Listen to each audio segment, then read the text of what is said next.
Hello, hello. Hi. Oh, I'm gonna get laughed at for that one. Everything checks out. Gonna refresh this here.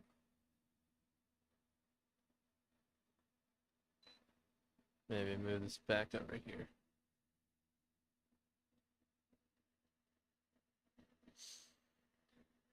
All right. How's everybody doing? Hold on, I gotta go drink some water. So just gonna drop this.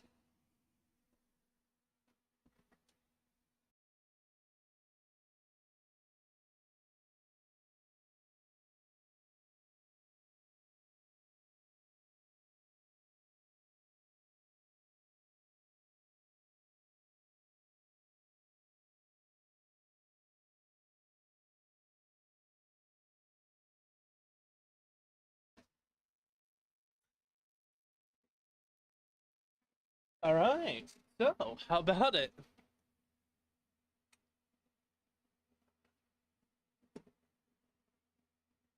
My name is Jacob Davidson. I'm a legal layman and I am from North Texas.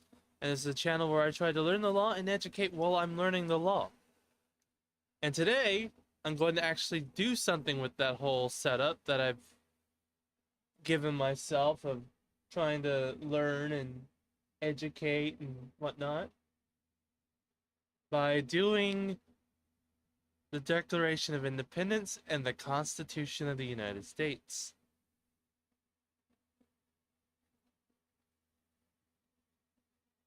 But before that happens, I just want to cover, I think something happened. So St. Anselm responds to the Trump town hall, and it is fantastic. So I'm gonna go and hit that up real quick.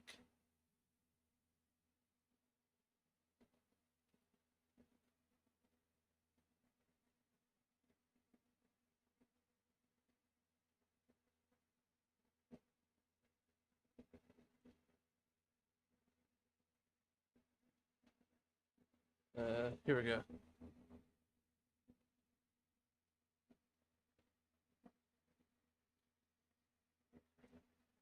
St. Anselm responds to former President Trump audience response during town hall.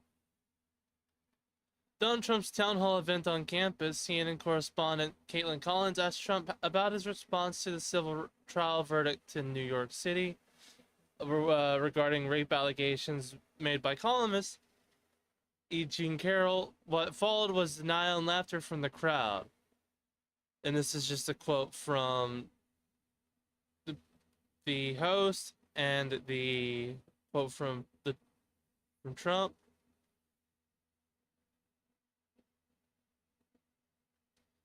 The college was deeply troubled by former president's remark regarding the civil trial, with the finding that he was liable for sexual assault, St. Anselm said in a statement. Equally disturbing was the audience's reaction, nearly all of whom were not members of the St. Anselm community, would laugh that the college does not tolerate sexual misconduct of any kind, including sexual assault, domestic violence, dating violence, stalking, and sexual harassment. The college responded to other questions about the event, including how the audience was picked and why the event was hosted there, and if other candidates are appearing at St. Anselm. So yeah, just a little bit of CYA from St. Anselm, because they don't appear as Trump supporters, not in any way, shape, or form.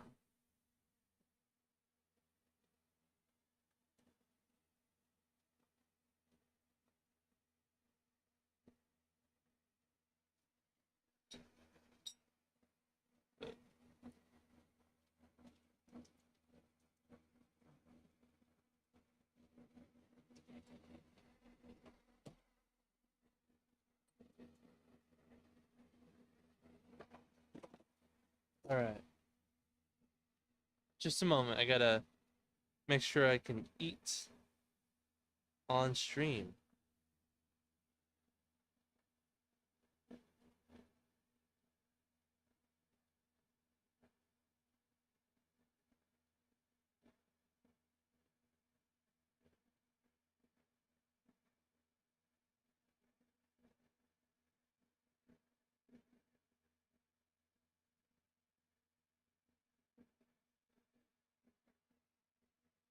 So I don't know if my scale is off, but I weigh about 277 to 272.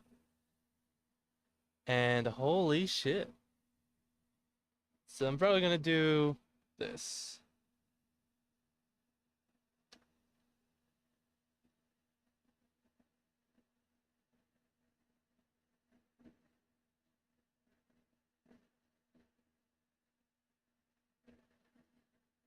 One of these. And yeah, 3 of these.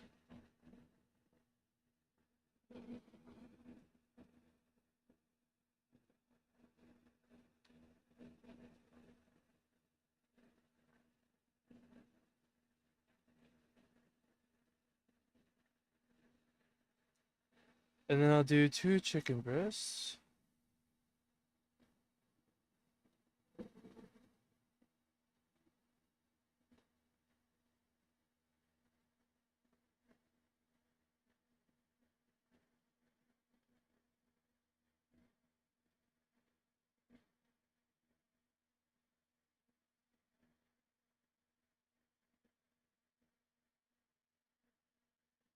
Two. I'll figure that out later. But yeah, just gonna grab one of these.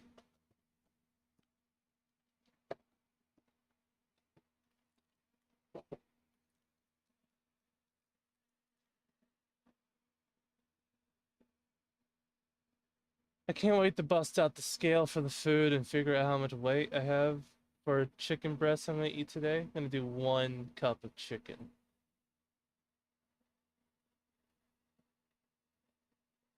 Right, put that here. Rant. Pop out.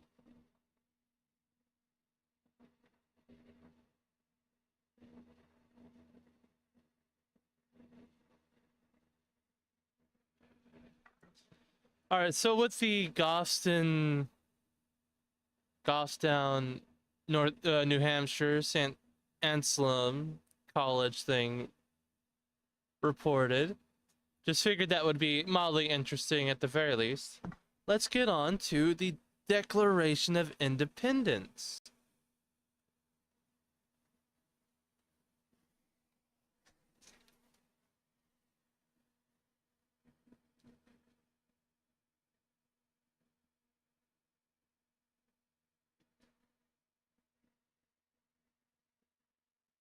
Let me get this pulled up real quick.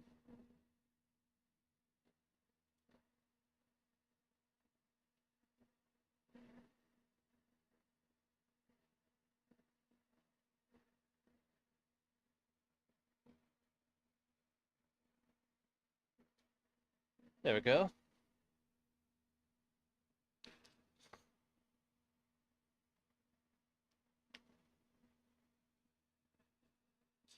So in Congress on July 4th, 1776, the unanimous declaration of the 13 United States of America, when in the course of human events it becomes necessary for one people to dissolve the political bands which have connected them with another, and to assume among the powers of the earth the separate and equal station to which the laws of nature and nature's God entitle them. A decent respect to the opinions of mankind requires that they should declare the causes which impel them to the separation.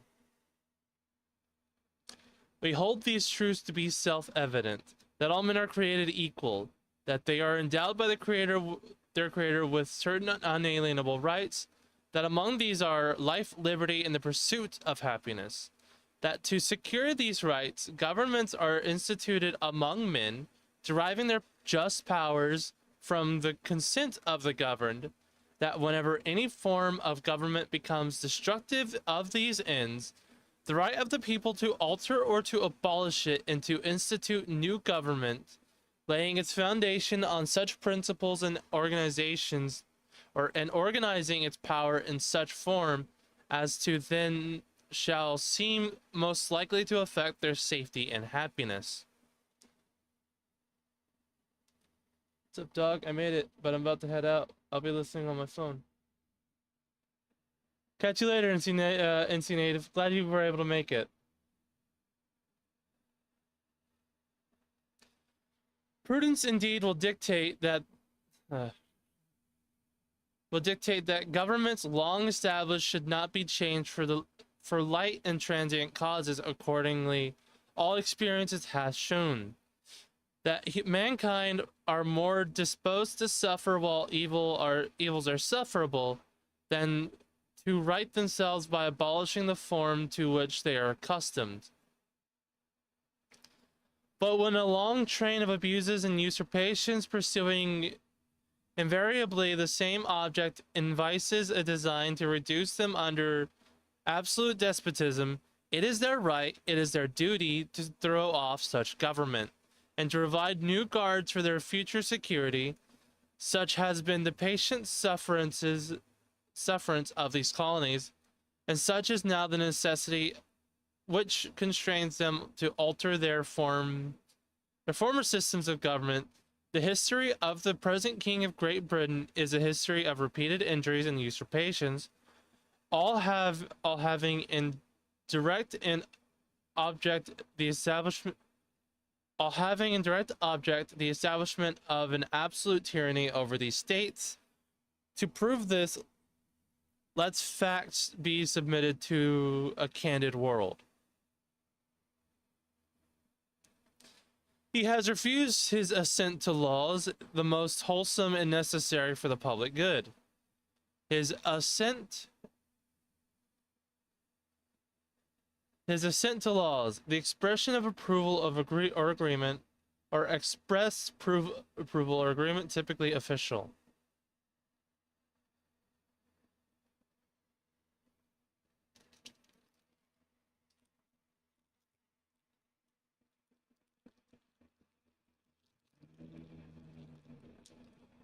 It's so bad that I had thought about fucking Hamilton when I read the first and second paragraph. We hold these truths to be self-evident that all women are created equal. But if I meet Thomas Jefferson, I'm gonna compel him to include women in the sequel. What? This document was written about King George, but it's actually about Credit Card Joe. Oh, hell yeah, it is!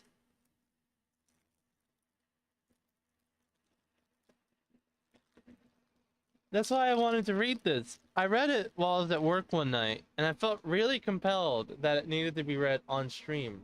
It needed to be set out again to the world.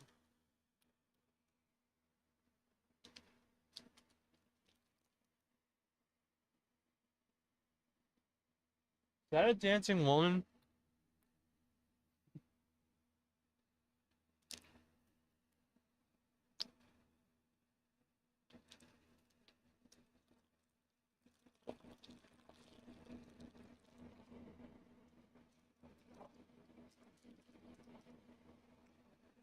Just a couple nibbles of that. Let facts be submitted to a candid world. He has refused to assent to laws. His assent to laws. Yeah, she's dancing to your thing. I kind of assume in Hamilton when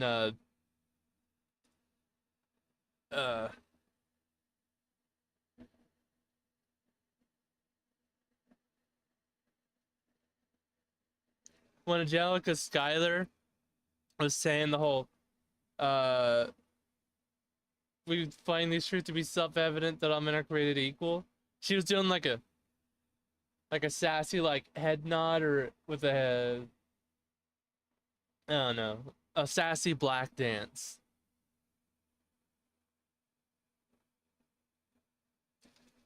He has forbidden his governors to pass laws of immediate and pressing importance unless suspended in their operations till his assent should be attained, and when so suspended, he was utterly neglectful to attend to them. He has refused to pass other laws for the accommodation of large districts of people, unless those people would relinquish the right of representation in the legislature, a right inestimable to them and formidable to tyrants only.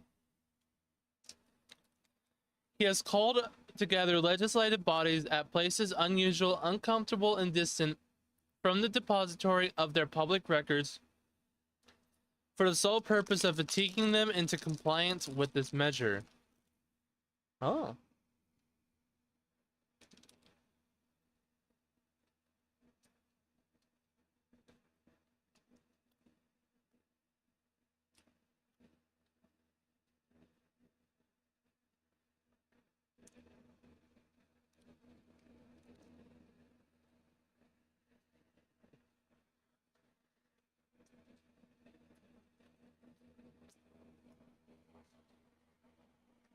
All right.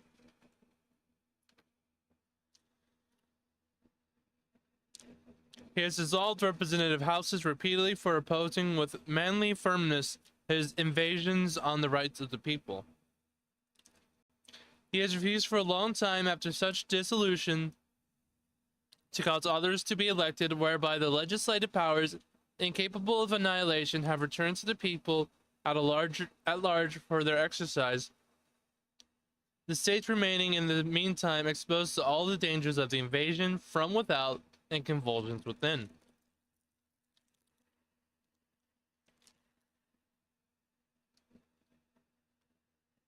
When did Jeremy Hambley get into the Declaration of Independence? Huh.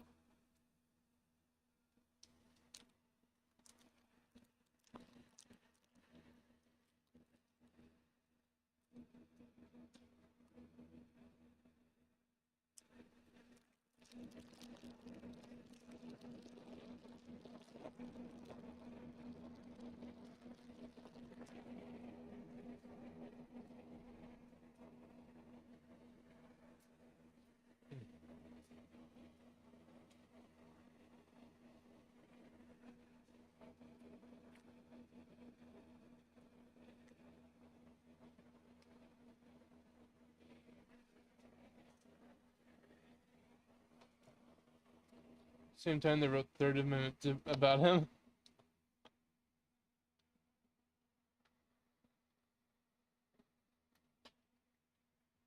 Damn, they wrote him into the Declaration and they wrote him into the Constitution. Damn. All right, so convulsions within. He has endeavored to prevent the population of these states for that purpose, obstructing the laws for naturalization of foreigners, refusing to pass others to encourage their migration hither, and raising the conditions of new appropriations of land.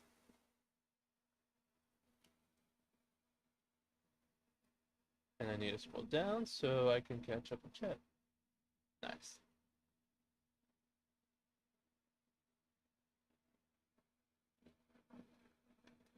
He has obstructed the administration of justice by refusing his assent to laws establishing judiciary powers. He has made judges dependent on his will alone for the tenure of their offices in the amount of payment and the amount of payment and the amount and payment of their salaries. Okay. He was erected a multitude of new offices and sent hither swarms of officers to harass our people and eat out their sustenance or substance. He kept among us in times of peace standing armies without the consent of our legislature.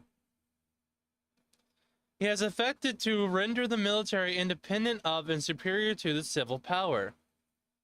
He has combined with others to subject us to a jurisdiction foreign to our constitution, unacknowledged by our laws, giving his assent to their acts of pretended legislation.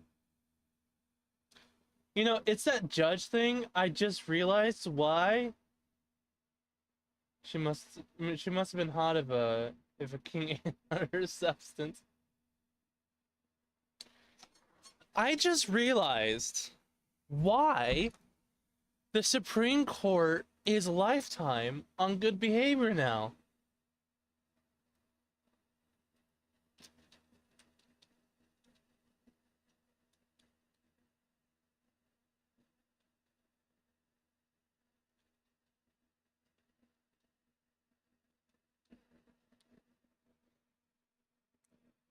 Not only is it part of our separation of powers,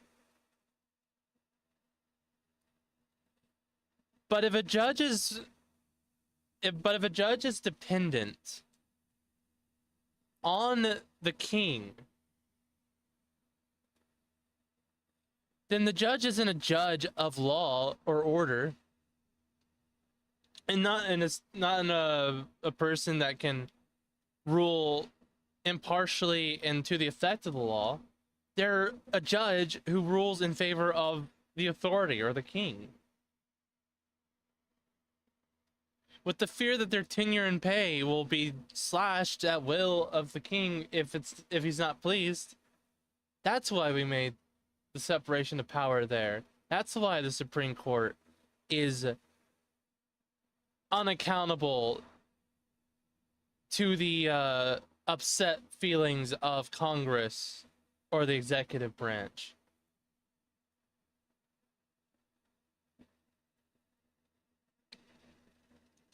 He is combined with others to subject us to jurisdiction foreign to our Constitution and unacknowledged by our laws, giving his assent to their acts pretended legislation. There are acts of pretended legislation. For quartering large bodies of armed troops among us, for protecting them by a mock trial from punishments for any murder which they should commit on the inhabitants of these states, for cutting off our trade with all parts of the world, for imposing taxes on us without our consent, for depriving us in many cases of the benefits of trial by jury, for transporting us beyond seas to be tried for pretended offenses, for abolishing the free systems of English law in neighboring provinces, establishing therein an arbitrary government and enlarging its boundaries so as to render it at once an example and fit instrument for introducing the same absolute rule into these colonies. For taking away our charter, abolishing our most valuable laws, and altering fundamental the forms of our government. For suspending our own legislature and declaring themselves invested with the powers to legislate for us in all cases whatsoever. He has abdicated government here by declaring us out of his protection and waging war against us.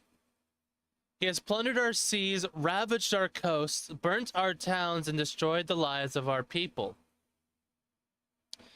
He is at this time transporting large armies of foreign mercenaries to complete the works of death, desolation, and tyranny already begun with circumstances of cruelty and perfidy scarcely paralleled in the most barbarous age and totally unworthy the head of civilized nation.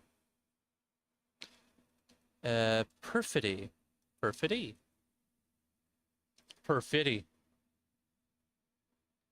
Deceitfulness and untrustworthiness.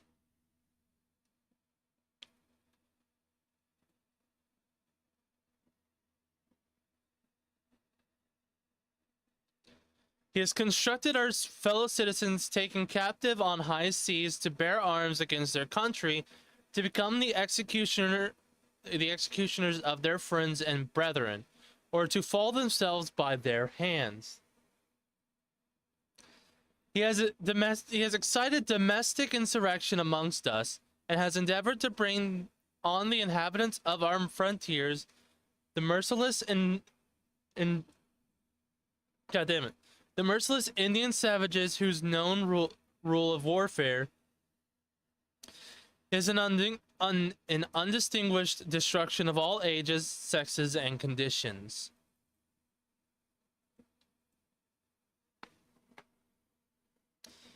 In every state of these oppressions, we have petitioned for redress in the most humble terms. Our repeated petitions have been answered only by repeated injury. A prince whose character is thus marked by every act which may define a tyrant is unfit to be the ruler of a free people. Nor have we been wanting in attentions to our British brethren.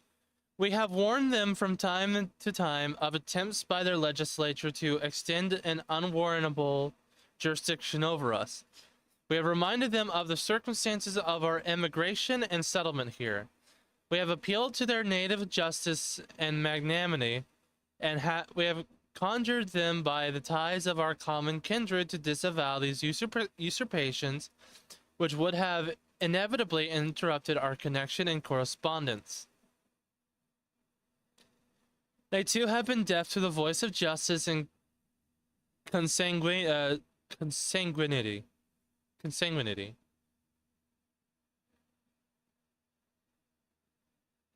We must therefore acquiesce in the necessities which denounce our separations, and hold them, as we hold the rest of the mankind, enemies in war, in peace friends.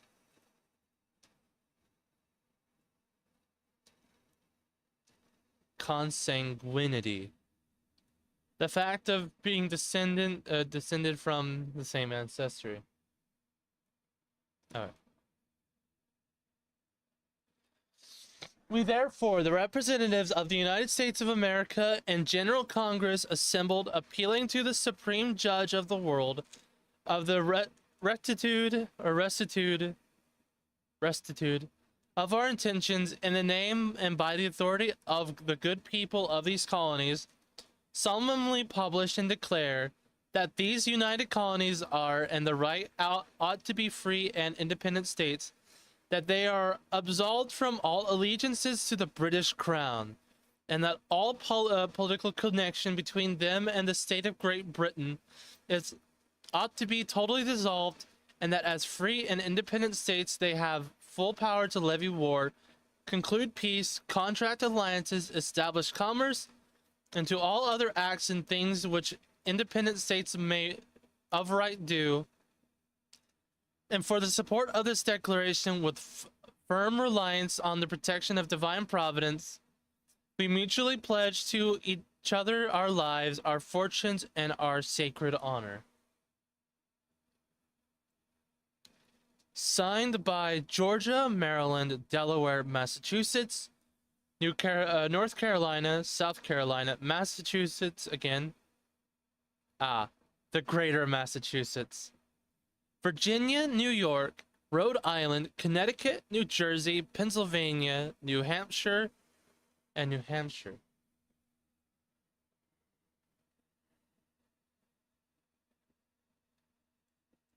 Josiah Bartlett, what the fuck?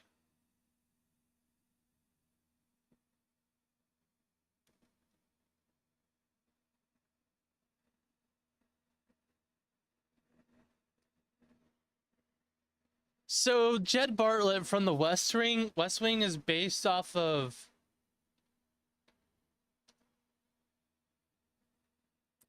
the New Hampshire Bartlett?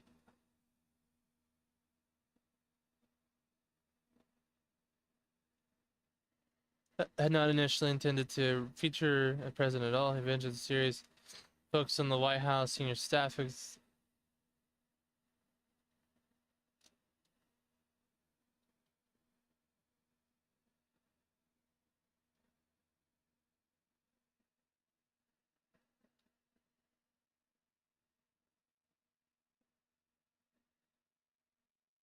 He is a direct descendant of Dr. Josiah Bartlett, the real-world signatory of the Declaration of Independence. Fascinating.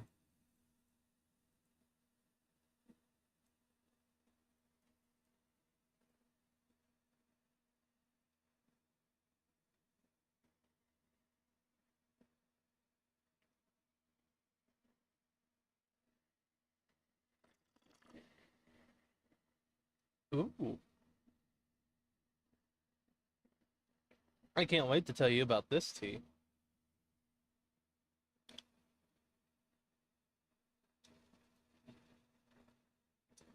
So the Declaration of Independence.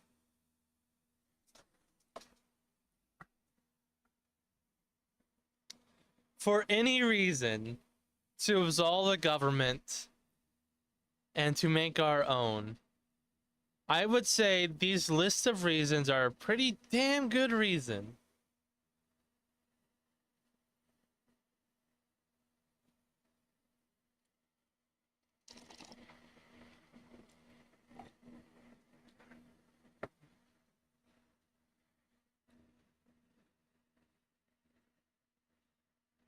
Commerce and regulation of commerce here.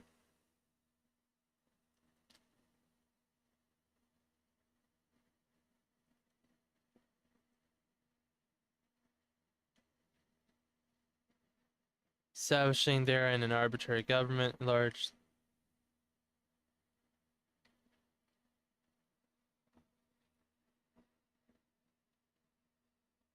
The United States Constitution. From the war declaration to the establishment of our country, in part as it is today, because it has been changed.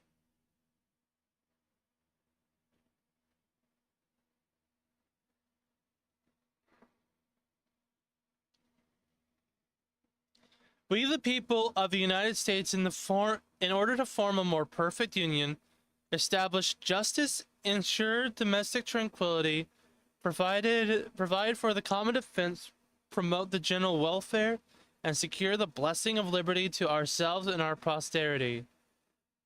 Do ordain and establish this Constitution for the United States of America. Article 1. Article 1 in Section 1.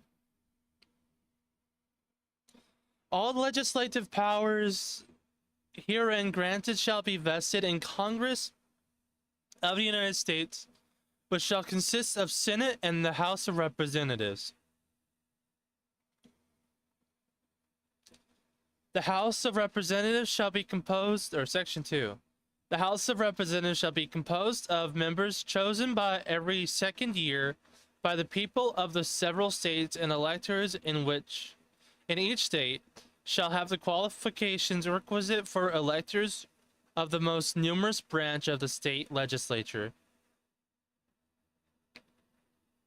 No person shall be representative who shall not have attained to the age of 25 years and have been 7 years a citizen of the United States, and who shall not be, when elected, be an inhabitant of that state in which he shall be chosen. You know, according to this, I am actually about to be, in a year, I will be eligible to run for House of Representatives.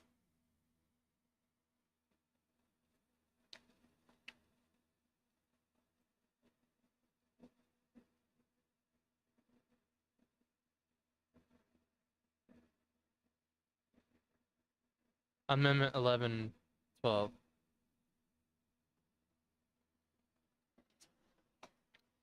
Representatives and direct taxes shall be apportioned among several states, which may be included within this union, according to their respective numbers, which shall be determined by adding the whole number of free persons, including those bound to service for a term of office, and excluding Indians not taxed 3/5 of all other persons. The actual enumeration shall be made within 3 years after the first meeting of Congress of the United States, and within every subsequent term of 10 years, in such manner as shall the law direct. Number of representatives shall not exceed 1 for every 30,000, but each state shall have at least 1 representative, and until such enumeration shall be made, the state of New Hampshire shall be entitled to choose 3. Massachusetts 8. Oh, okay. So the state of New Hampshire shall be entitled to choose 3. Massachusetts 8. Rhode Island and the province Plantation 1, Connecticut 5, New York 6, New Jersey 4, Pennsylvania 8, Delaware 1, Maryland 1, Virginia 10, North Carolina 5, South Carolina 5, and Georgia 3. When vacancies happen in the representation from any state, the executive authority thereof shall issue writs of election to fill such vacancies. The House of Representatives shall choose their speaker and other officers and shall have the sole power of impeachment. So, 1 for every 30,000.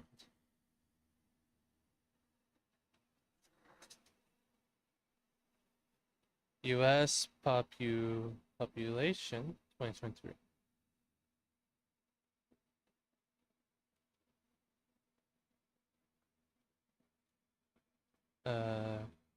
Calculator.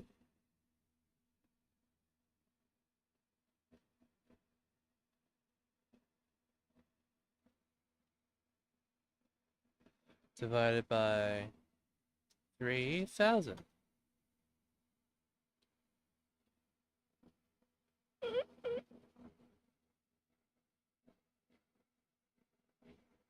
Mod 11. If we were to divide the representation of the people according to the population of the people, and we took every state with the population shown here, the 334,233,854, we'd have 11,141 members of representatives in the House of Representatives.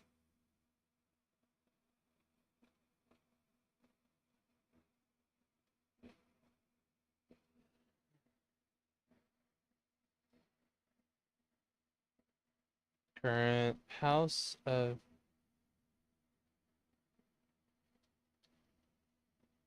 seats.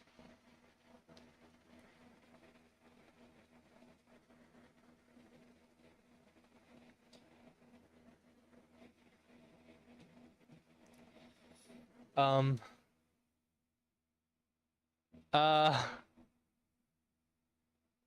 do 11,142.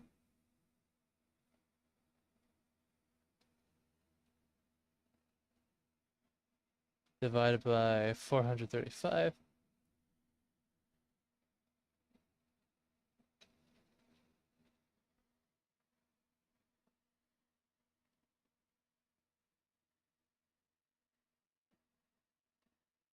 Times 6.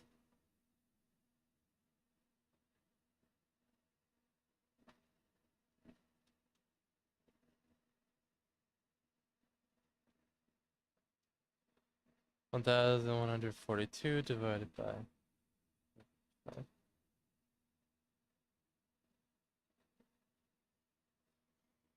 That's 25 times less than what we should have. 432 voting members.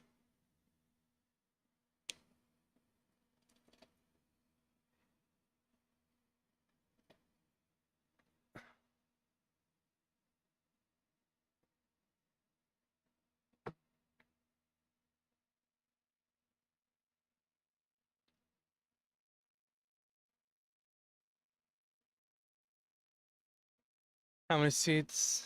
God.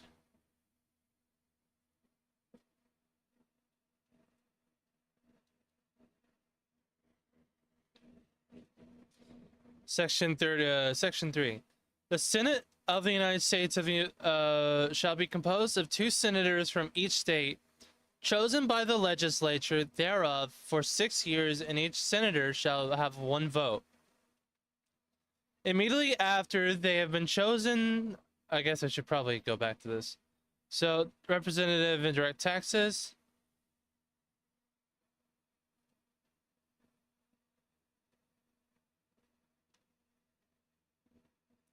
That's 13, 14, 15, and 16. The Congress shall have power to lay and collect taxes on income from whatever source derives without apportionment among the several states and without regard to any census or enumerations.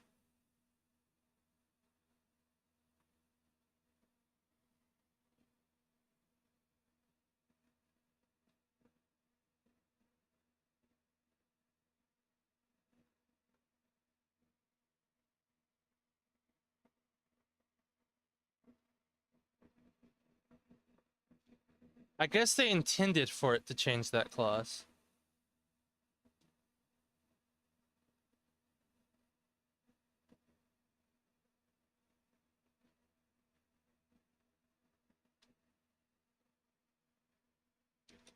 Section 2.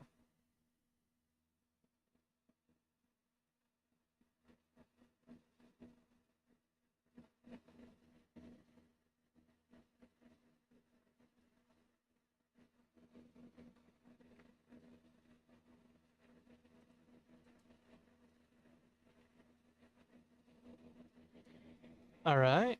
All persons born or naturalized in the United States and subject to the jurisdictions thereof are citizens of the United States and states wherein they reside, and no state shall make or enforce law, shall abridge the privileges or immunities of citizens.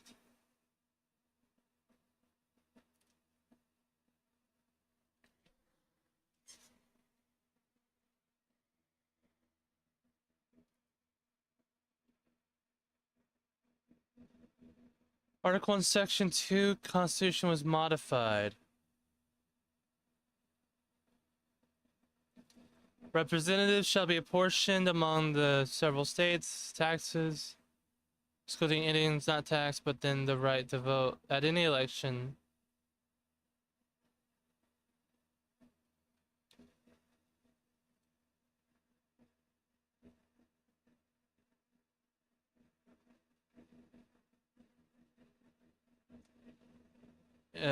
Representatives of Congress and executive and judicial.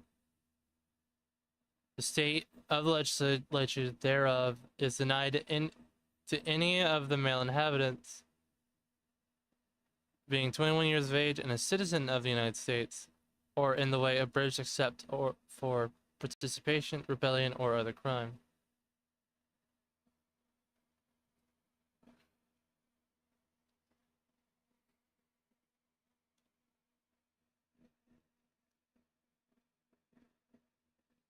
The Senate of the United States shall be composed of 2 legislatures chosen by the legislature thereof for 6 years, and each senator shall have 1 vote.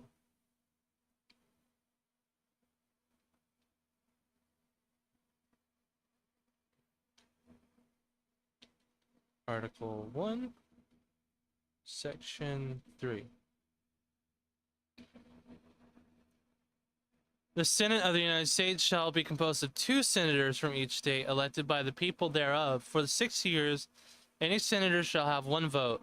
The electors in each state shall have the qualifications requisite for electors of the most numerous branch of the state legislature. When vacancies happen in the representation of any state senate, or any state in the Senate, the executive authority shall state of such state shall issue writs of election to fill such vacancies, provided that the legislature of any state may empower the executive thereof to make temporary appointments until the people fill the vacancies by election as the legislature may direct. This amendment shall not be so construed as to affect the election or term of any senator chosen before it becomes valid as part of the Constitution.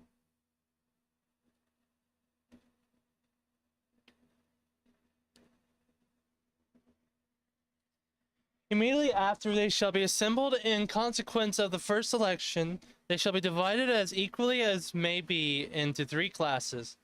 The seats of the senator, the first class shall be vacated at the expiration of the 2nd year, of the 2nd class at the expiration of the 4th year, and the 3rd class at the expiration of the 6th year, so that 1/3 may be chosen every 2nd year.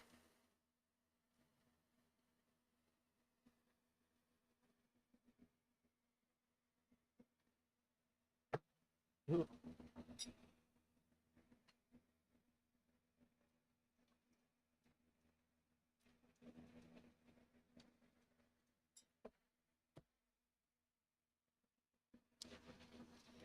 And if vacancies happen by resignation or otherwise during the recess of the legislature of any state, executive thereof may make a temporary appointment until the next meeting of the legislature, which shall then fill such vacancies.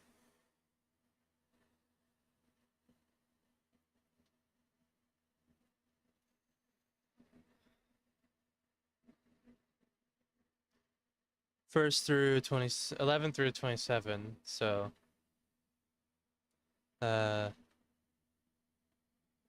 section 3. Oh, okay, I guess.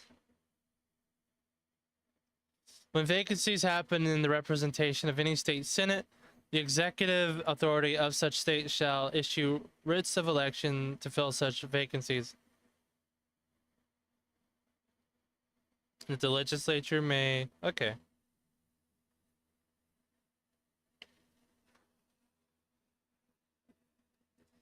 No person shall be a senator who shall not have attained the age of 30 years and has been 9 years a citizen of the United States, who shall not, when elected, be an inhabitant of a state for which...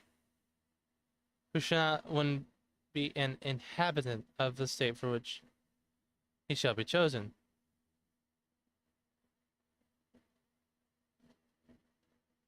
Okay, and no person. So if you're elected in, like, Texas, you have to have been born or in Texas when... You have to be in Texas when you're elected for Texas.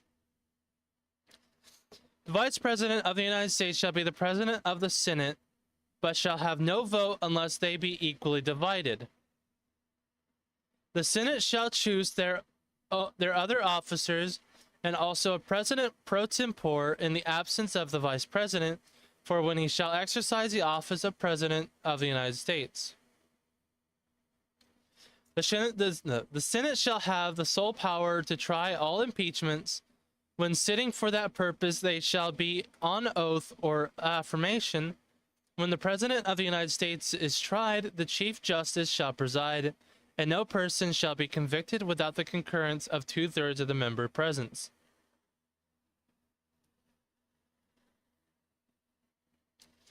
Judgment in cases of impeachment shall not extend further than to removal from office and disqualification to hold and enjoy any office of honor, trust, or profit under the United States.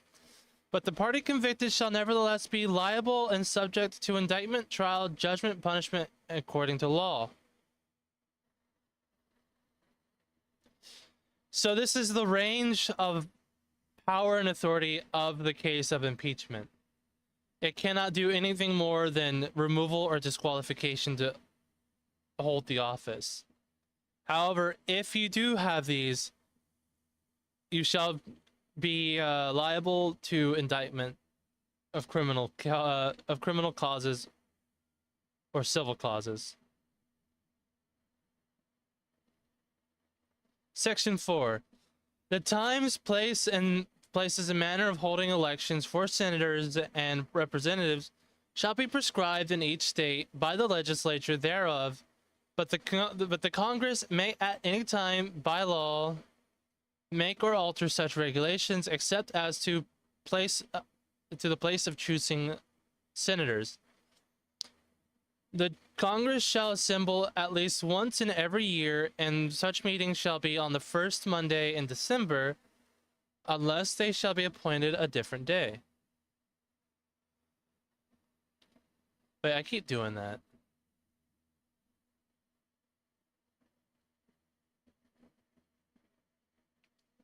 Section 4.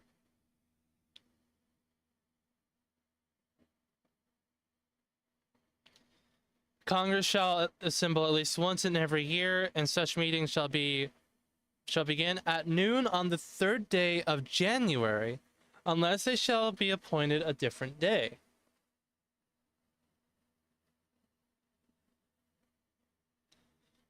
Each house shall be the judge of the elections, returns, and qualifications of its own members, and majority of each shall constitute a quorum to do business, but a smaller number may adjourn from day to day and may be authorized to compel the attendance of absent members in such manner and under such penalties as each house may provide.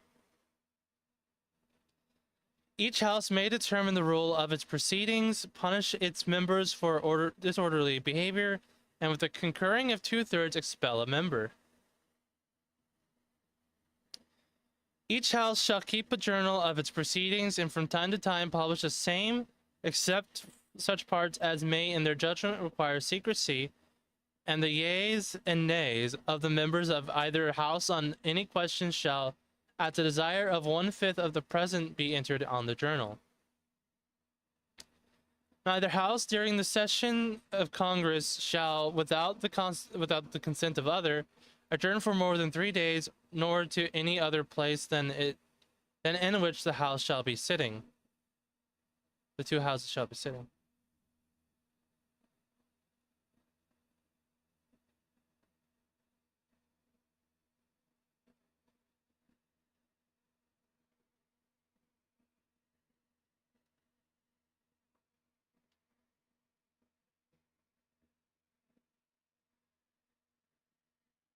Oh, okay. Section 6. The senators and representatives shall receive a compensation for their services and to be ascertained by law and paid out of the Treasury of the United States. They shall, in all cases, except treason, felony, and breach of the peace, be privileged from arrest during their attendance at the session of their respective houses, and in going to and returning from the same for any speech or debate in either house. They shall not be questioned in any other place.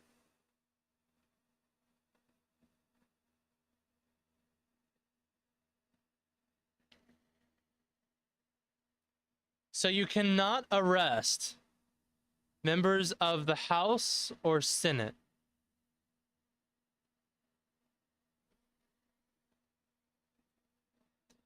No senator or representative shall, during the time which he was elected, be appointed to any civil office under the authority of the United States, which shall have been created, or the emoluments whereof shall have been increased during such time, and no person holding any office under the United States shall be a member of the House during his continuance in office.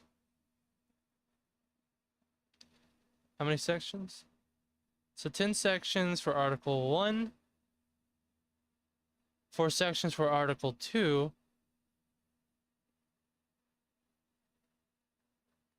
but there are a handful of articles. Cool. Section 7. All bills for raising revenue shall originate in the House of Representatives, but the Senate may propose or concur with the amendments as on other bills. Every bill which shall have passed the House of Representatives and the Senate shall, before it become a law, be presented to the President of the United States. If he approves, he shall sign it, but if he shall not return it with his objections to that, but if he but if not, he shall return it with his objections to that House in which it shall have originated, who shall enter the objects at large on their journal and proceed to reconsider it. If after such reconsiderations 2/3 of the House of Congress or 2 House shall agree to pass the bill, it shall be sent together with the objections to the other House, by which it shall likewise be reconsidered, and if approved by 2/3 of that House, it shall become a law. But in all such cases, the votes of both houses shall be determined by yeas or nays, and the names of the persons voting for and against the bills shall be entered into the journal of each house respectively. If any bill shall not be returned by the President within 10 days, Sunday accepted, after it shall have been presented to him, the same shall be a law in like manner as if he had signed it, unless the Congress by their adjournment prevents its return, in which case it shall not be a law.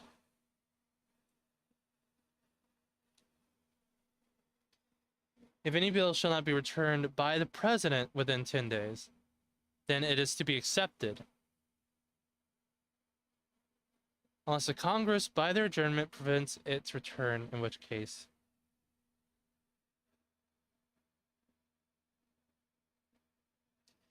Every order, resolution, or vote to which the concurrence of the Senate and House may be necessary, except on question of adjournment, shall be presented to the President of the United States, and before the same shall take effect, and shall be approved by him, and being disproved by him, shall be repassed by 2/3 of the Senate and the House of Representatives, according to the rules and limitations prescribed in the case of bill.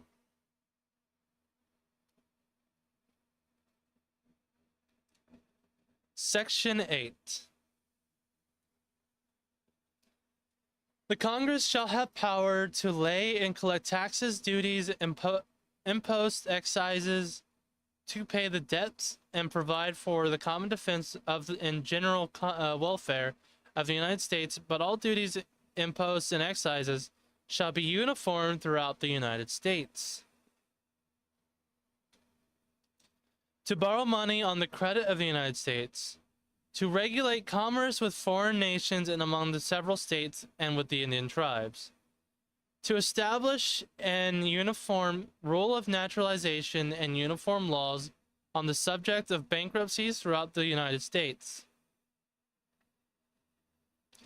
to coin money, regulate and value the value thereof in foreign coin, to fix the standard of weight and measures, to provide for the punishment of counterfeiting the securities and current coins of the United States, to establish post office and post roads, to promote the progress of science and useful arts by securing for limited times to author and inventors the exclusive rights to their respective writings and discoveries. I guess this is patent law in the Constitution. Patent law on copyright and trademark. The constitute tribunals inferior to the Supreme Court, to define and punish piracies and felonies committed on the high seas and offenses against the law of nations, to declare war, grant letters of marque and reprisal, and make rules of concerning captures on land and water, to raise and support armies, but no apportion of money to the use shall be for a longer term than 2 years, to provide and maintain a navy, to make rules for the government and regulation of the land and naval forces.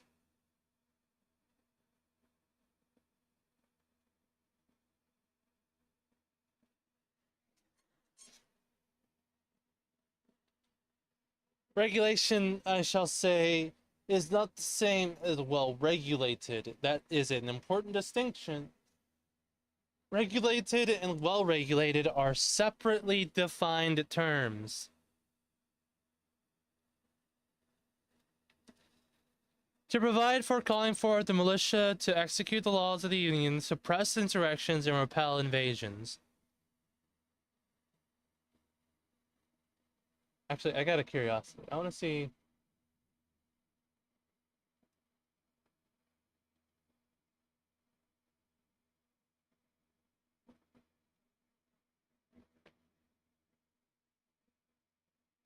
Thank you, man, for live streaming this.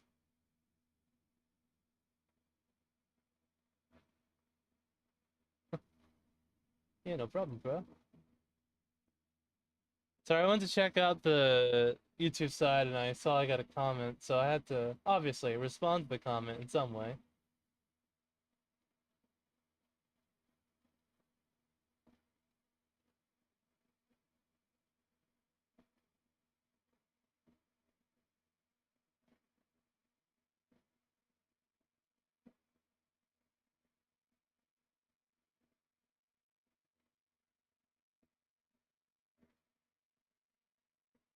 I think when I'm done with this section, I'll do my ad read.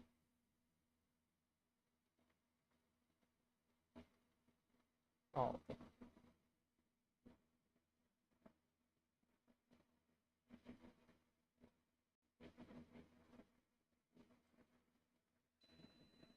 Oh damn, my tea is out of heat.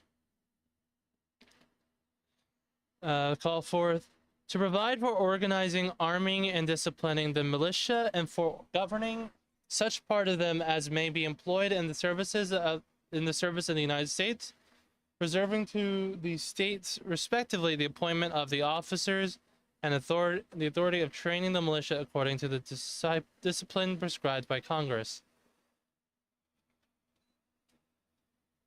To exercise exclusive legislation in all cases whatsoever over such districts, not excluding 10 Mile Square, as may be by secession of a particular state and the acceptance of Congress become the seat of the government of the United States, and to exercise authority over all places purchased by the consent of the legislature and the state in which the same shall be, for the erection of forts, magazines, arsenals, dockyards, and other needful buildings, and to make all laws which shall be necessary and proper for carrying into execution the foregoing powers and all other powers vested by this Constitution in the government of the United States or any department of office or officer thereof.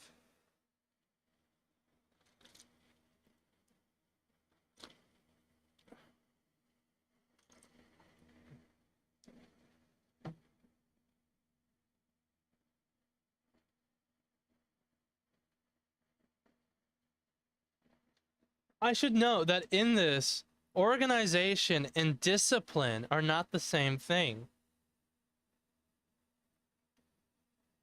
Arming is also separated from it all because it's a separate function.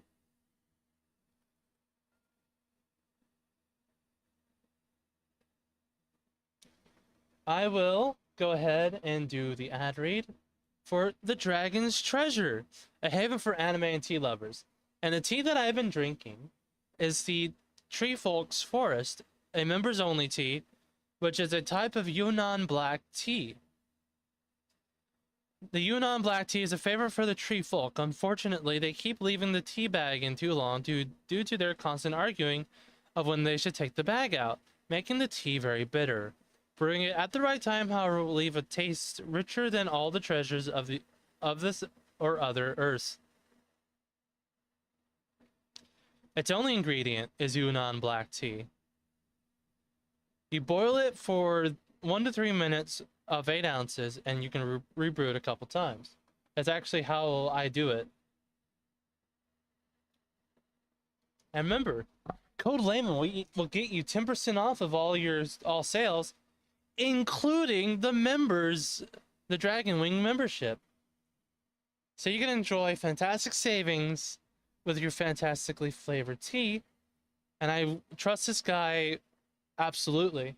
I tried this tea out, and the first taste I had, it almost tasted like it had honey in it. Yunnan black tea, almost like it had honey.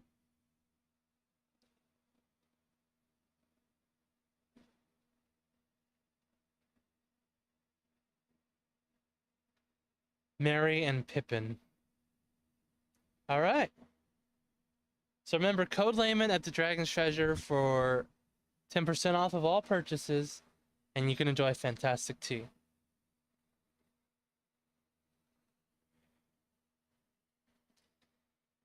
The migration or importation of such person as any of the states now existing shall link proper to admit, this is section 8, shall not be prohibited by the Congress prior to the year 1808, but a tax or duty may be imposed on such importations not exceeding $10 for each person.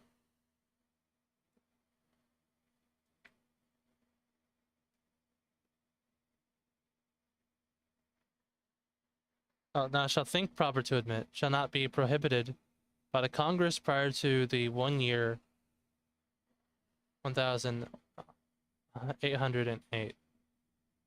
So 1888. No, 1808.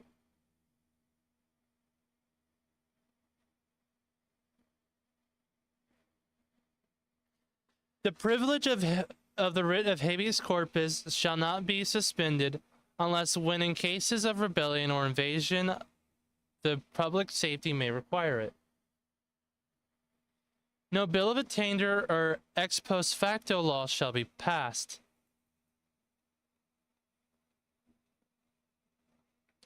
No capitation or other direct tax shall be laid unless the portion to the census or numeration herein before directed to be taken. Article 1, Section 9.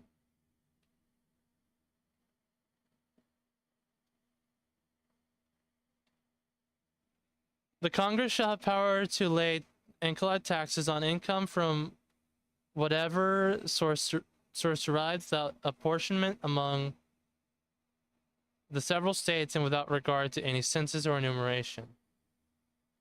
Ah, because, you know, census were gay. The census was gay. That's why.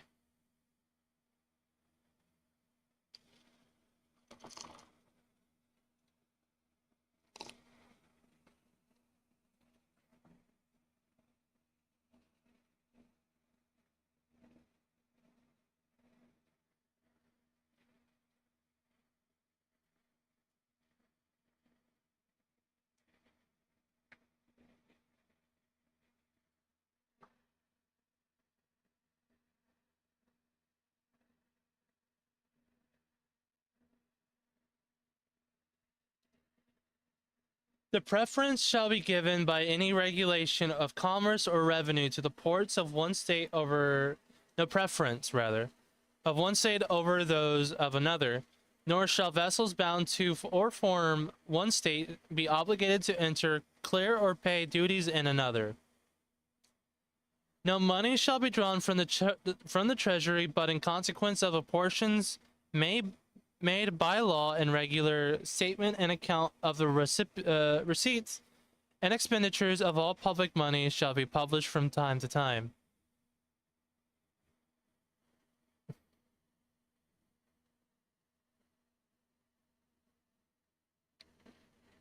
I have a deadline for this if I want to do that Trump video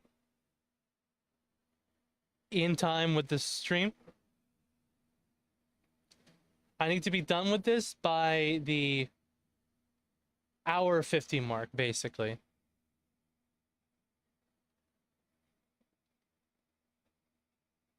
Shall be drawn from the treasury, but in consequence of apportions may be made by law in regular statement and the account of the receipts and expenditures of all money. All right.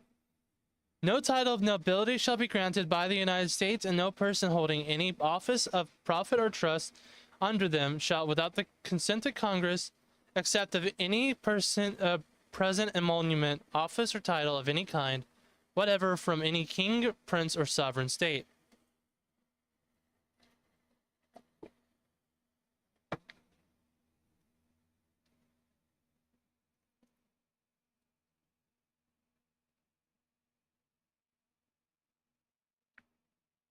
Come on. Drain it all, bitch. There we go. No state shall, without the Congress of... Hold on. Oh, wait. No. Okay. Section 10. No state shall enter into treaty, alliance, or confederation, grant letter of marque or mark and reprisal, coin money, emit bills of credit, make anything but gold and silver coin, attender in payment of debts, pass any bill of attainder, ex post facto law, or law impairing the obligation of contract, or grant any title of nobility. No state shall, without the consent of Congress, lay any impositions or duties on imports or exports, except what may be absolutely necessary for executing its inspection laws, and the net produce of all duties and imposts laid by any state on imports or exports shall be for the use of treasury of the United States, and all such laws shall be subject to the revision and control of the Congress. No state shall, without the consent of Congress, lay on like any duty of tonnage, keep troops or ships of war in time of peace, enter into any agreement or compact with another state or with a foreign power, or engage in war unless actually invaded or in such imminent danger as will not admit of delay.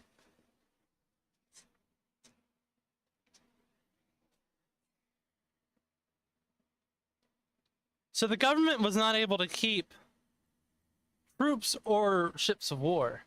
What is tonnage? Weights in ton, especially in cargo freight.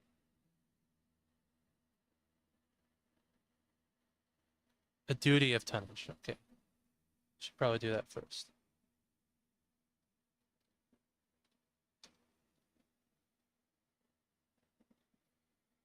Article 1, Section 10, Clause 3.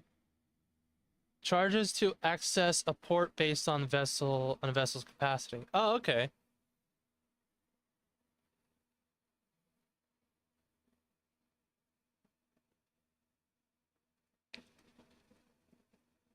Article 2, Section 1.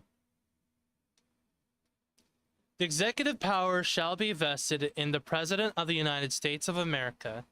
He shall hold his office during the term of 4 years, and together with the Vice President, chosen for the same term, be elected as follows. Each state shall appoint in such manner as the legislature thereof may direct a number of electors equal to the whole number of the senators, representatives to each state shall be entitled in that Congress, but no senator or representative or person holding an office of trust or profit under the United States shall be appointed an elector.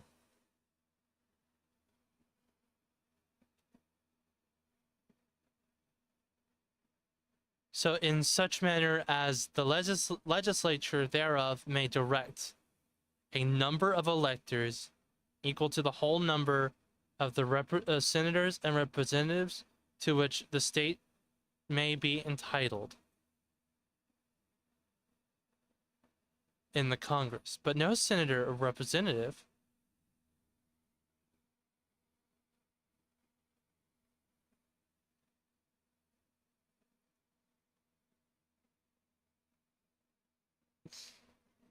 Oh, I just realized something.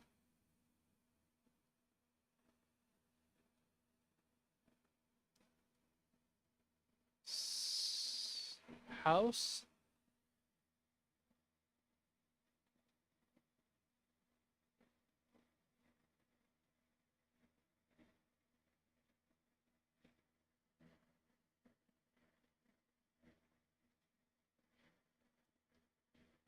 So you know how these House of Representatives are bound to the whole 30,000?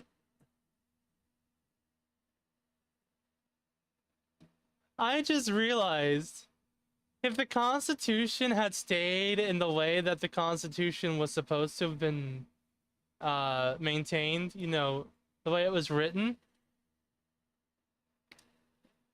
So you know how this number of representatives or the House would have like 11,000 people in it?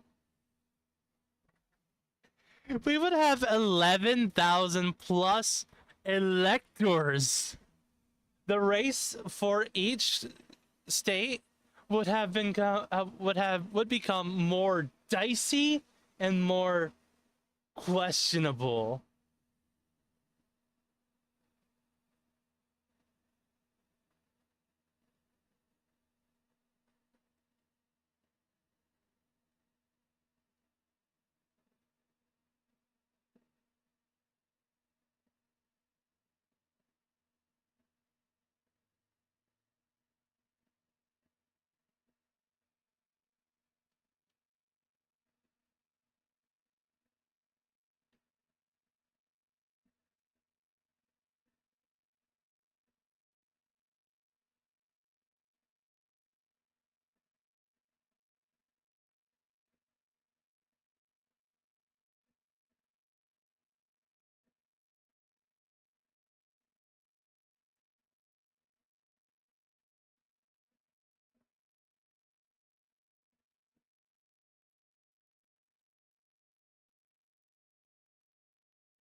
Hold on, sorry, just needing a moment.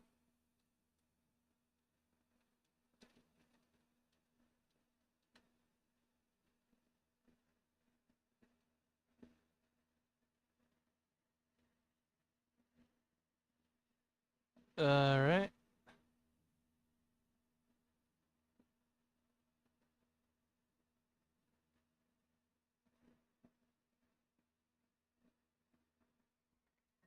But man, oh man, to think something happened that stopped the ability, our ability, to have 11,000 electors in every election. Each state shall appoint in such manner as the legislature thereof may direct the number of electors. Okay. Article 2, Section 1.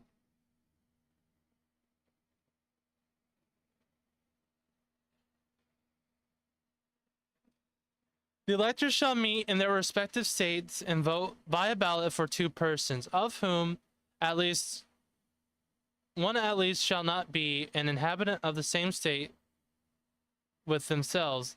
All they shall make a list of all persons voted for and of the numbers of voted for each, which list they shall sign and certify and transmit sealed to the seat of the government of the United States, directed to the President of the Senate. The President of the Senate shall, in the presence of the Senate and House of Representatives, open all certificates, and votes shall then be counted. The person having the greatest numbers of votes shall be the President. If such a number be a majority of the whole number of the electors appointed, and if there be more than one of who has such a majority, and have an equal number of votes, then the House of Representatives shall choose by ballot one of them for president, and if no person have a majority, then for the 5 highest on the list, said House shall like manner choose the president. But in choosing the president, the votes shall be taken by states, the representation from each state having 1 vote. A quorum for the purpose of shall consist of a member or member from 2/3 of the states, and majority of all the states shall be necessary to choose or to a choice. In every case, after the choice of the president, the person having the greatest number of the votes shall be the vice president. But if there should remain 2 or more who have equal votes, the Senate shall choose from them by ballot the vice president.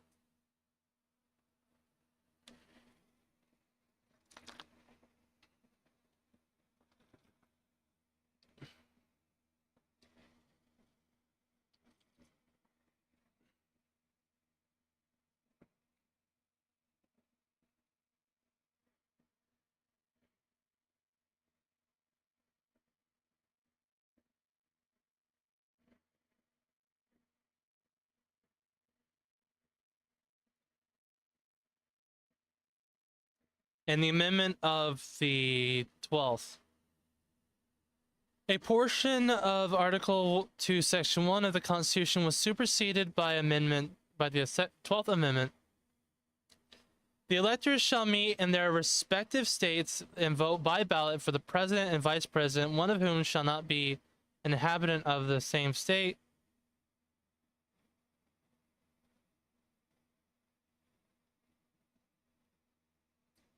They shall in their ballots the persons voted for as president, and the distinct ballots the person voted for as vice president shall not be an inhabitant of the same state themselves. Okay.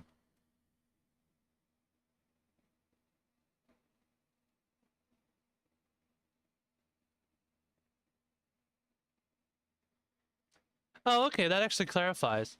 This little portion at the top,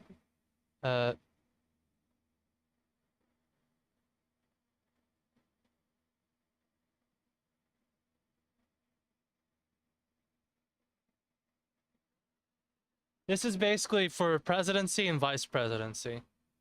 They cannot reside in the same state.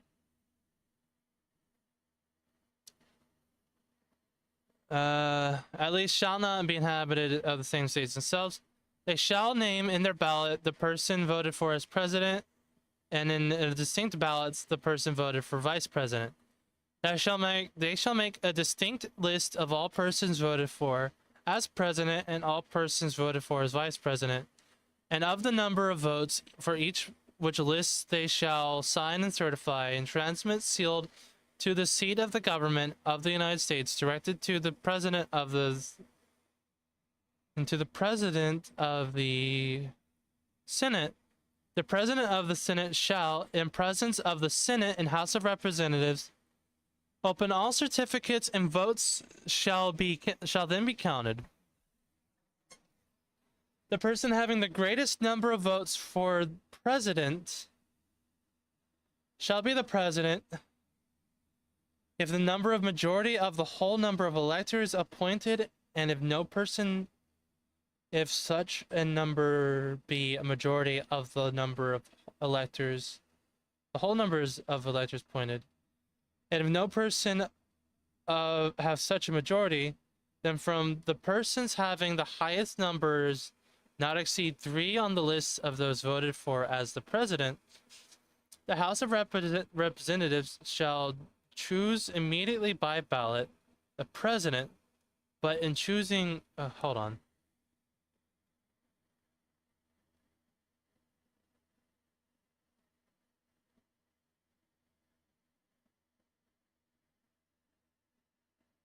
Oh, so this is saying if person has a majority, they are president. And if they have no majority, then from the persons having the highest number not exceeding 3 on the list of those voted for. So if you have Republican, Democrat, or Independent, and 3 of them have high votes, then they the House of Representatives shall choose 3, or shall vote by ballot the president. But in choosing the president, the votes shall be taken by states. The representation from each state having 1 vote. A quorum for this purpose shall consist of a member or members from 2/3 of the states, and a majority of all the states shall be necessary to a choice.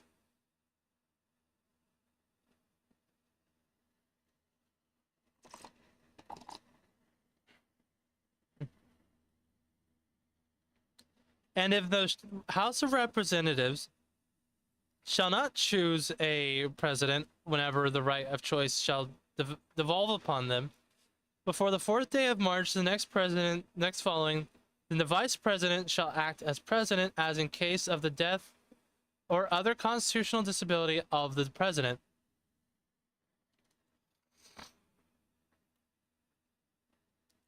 The person having the greatest number of votes as vice president, the Senate shall choose, and if no person has the highest of 2 from 2 lists from number of 2, the Senate shall choose the vice president. A quorum for such purpose, and the majority of the number shall be necessary to a choice. But no person constitutionally ineligible to hold office of the president shall be eligible for that of the vice president.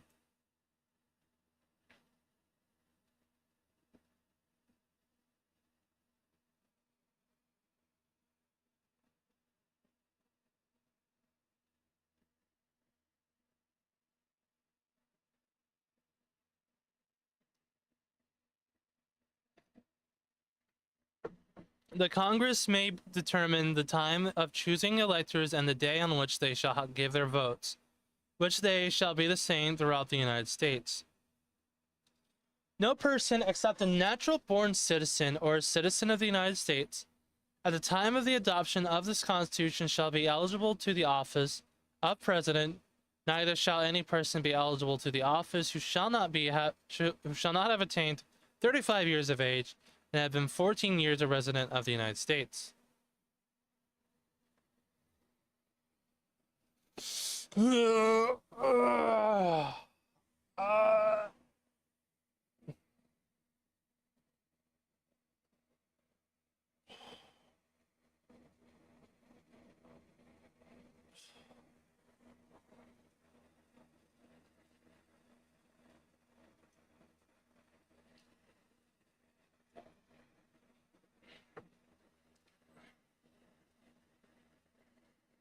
In the case of removal of the president from office or his death, the resignation or inability to discharge the powers and duties of the said office. I have a feeling that this section right here is the 25th Amendment.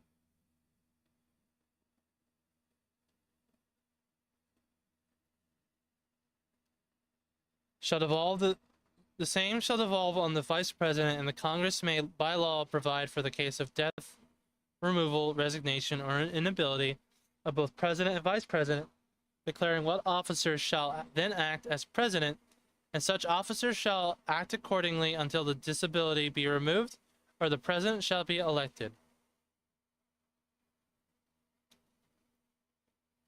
All right, and in this case, whenever there is a vacancy in the office of vice president, the president shall nominate the president or vice president. Shall take office upon confirmation by majority of both House and Congress. Whenever the president transmits to the president pro tempore of the Senate and the Speaker of the House of Representatives his written declaration that he is unable to discharge the powers and duties of the office until he transmits to them a written declaration to the contrary, such powers and duties shall be discharged by the vice president as acting president.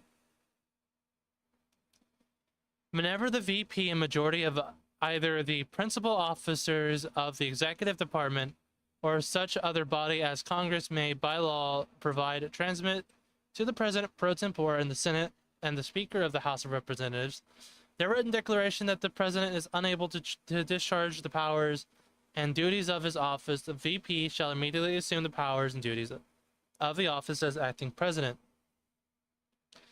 Thereafter, when the president transmit to the president pro tempore of the Senate and the Speaker of the House of Representatives his declaration of its inability exists, shall resume the powers and duties of his office, unless the VP and the majority of either the principal officers and executive department of such other body as Congress may by law provide and transmit within 4 days to the president pro tempore of the Senate and the Speaker of the House of Representatives the written declaration that the president is unable to discharge the powers and duties of his office. Thereupon, Congress shall decide to issue assembling within 48 hours for that purpose, if not in session, if the Congress within 21 days after receipt of the letter written declaration or if Congress is not in session, within 21 days after Congress is required, determines by 2/3 votes, and both House is unable to discharge the powers and duties of his office, the vice president shall continue to discharge them as acting president. Otherwise, the president shall resume powers and duties of his office.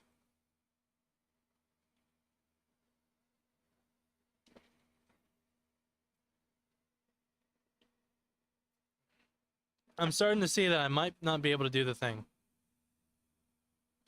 The president shall at times receive for his services a compensation which shall neither be increased or diminished during the period for which he shall have been elected. He shall not receive within the period any other emolument from the United States or any of them.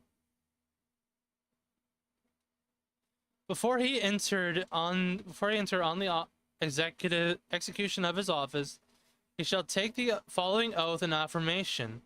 I do solemnly swear or affirm that I will faithfully execute the office of the President of the United States and will do the best of my ability, preserve, protect, and defend the Constitution of the United States.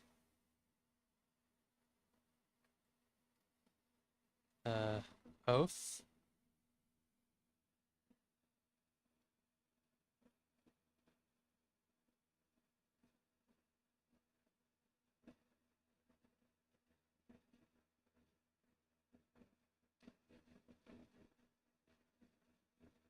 On oath for affirmation.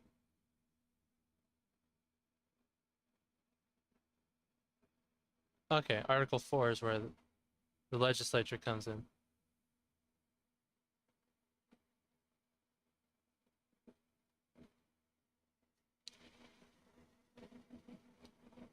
Section 2.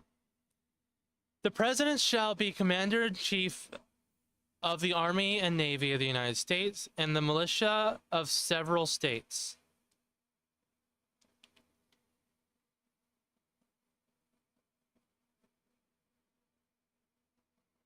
And the militia of several states.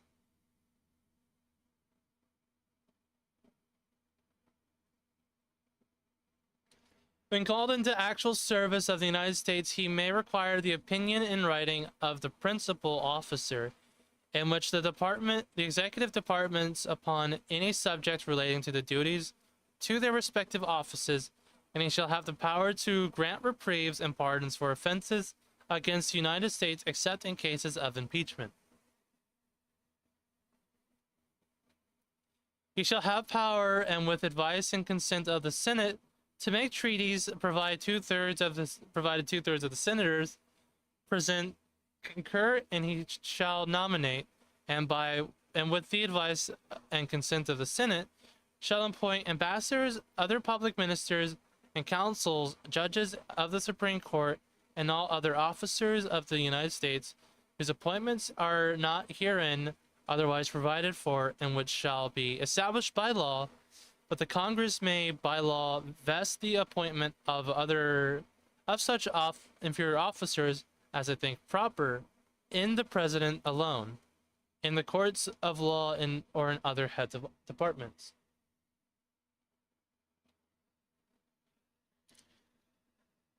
And all other officers of the United States whose appointments are not herein otherwise provided for, and which shall be established by law. But the Congress may by law vest the appointments of such inferior officers as I think proper in the courts of law. Cool.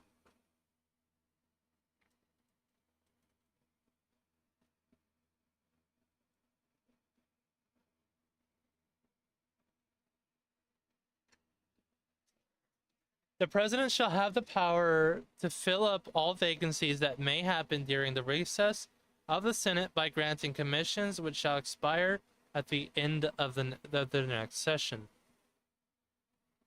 Section 3. He shall from time to time give Congress the information of the State of the Union, and recommend to their consideration such measures as he shall judge necessary and expedient. He may, on extraordinary occasions, convene both houses or either of them in the case of disagreement between them with respect to the time of adjournment. He may adjourn them to such time as he shall think proper. He shall receive ambassadors and other public ministers. He shall take care that the laws be faithfully executed, and shall commission all the officers of the United States.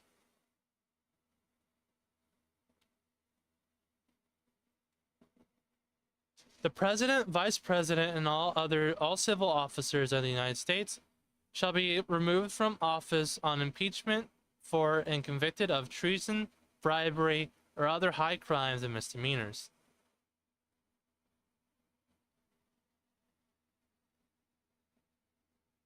Article 3, baby!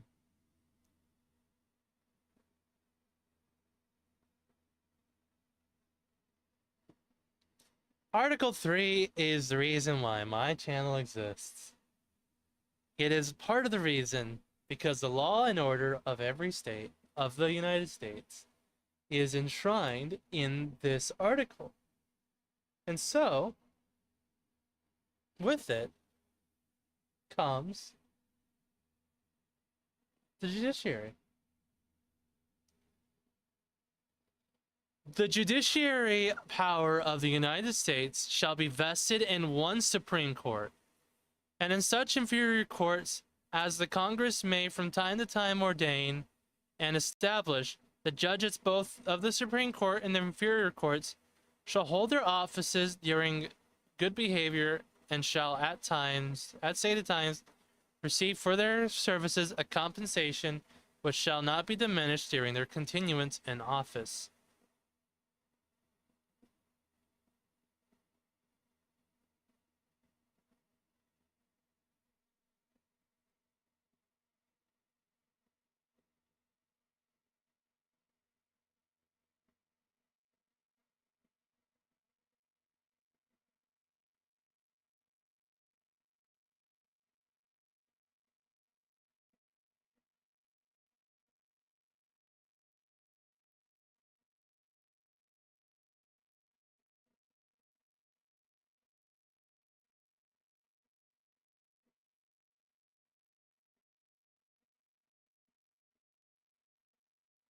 Hold on for a moment.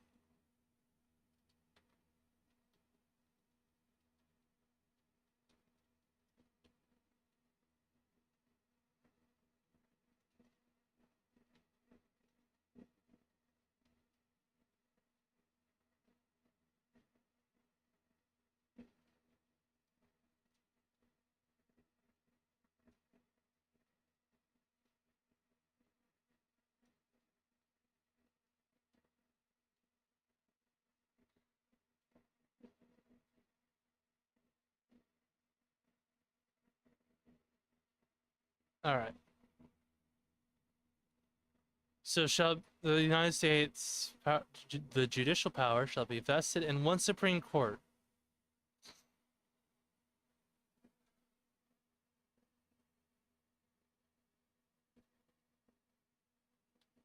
And one Supreme Court.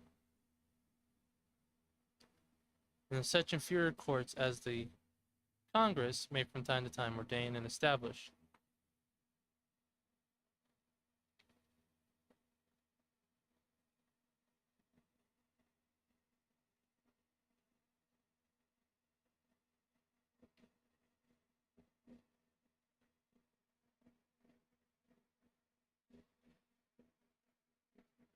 I see. Section 2. The judicial power shall extend to all cases in law and equity arising under this Constitution. The laws of the United States and treaties made or which shall be made under their authority shall extend to all cases in law and equity arising under this Constitution. The laws of the United States and the treaties made or shall be made under their authority.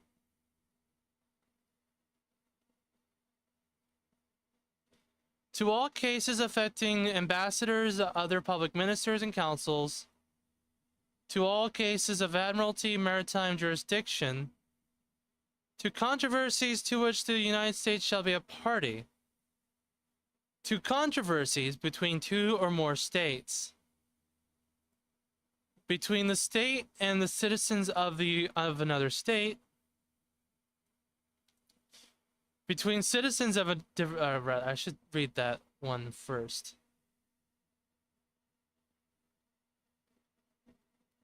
Article 3, Section 2.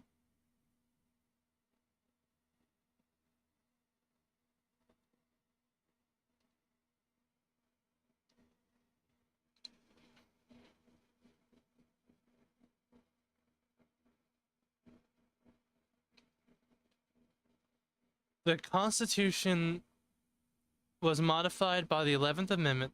The judicial power of the United States shall not be construed to extend to any suits in law or equity commenced or prosecuted against one of the United States citizens or against one of the United States by citizens or another state or by citizens or subject of any foreign state.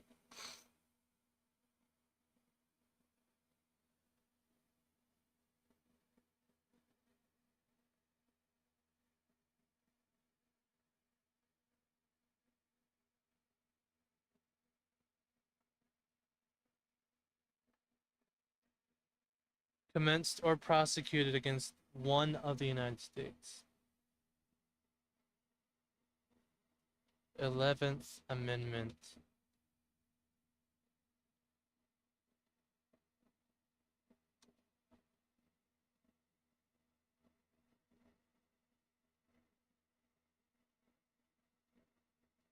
I guess simplify it.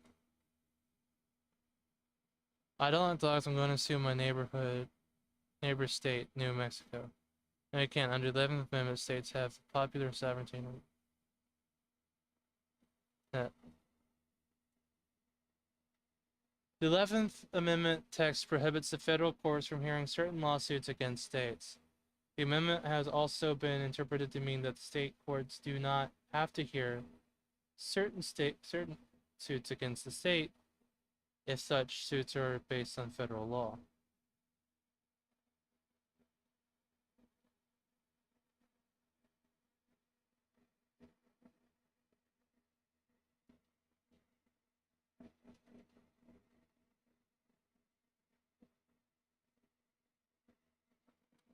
The 11th Amendment was in response to the Supreme Court's unpopular decision in Chisholm v. Virginia, which the court ordered Georgia to pay 2 South Carolina residents a debt that the court found was owed to them.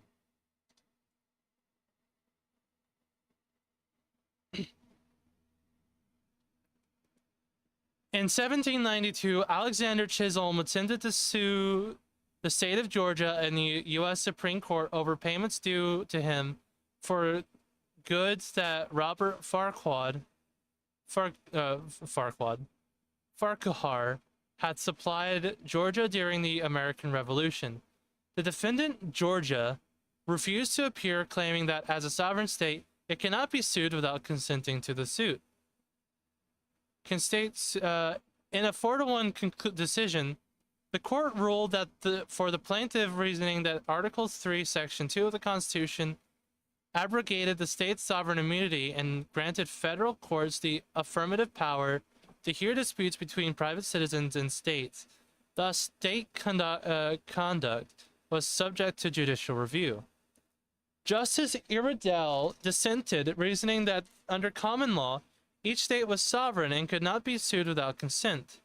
This opinion eventually became law with the passage of the 11th Amendment, which provides that the judicial power of the state shall not be construed to extend to any suit in law or equity commenced and prosecuted against one of the United States.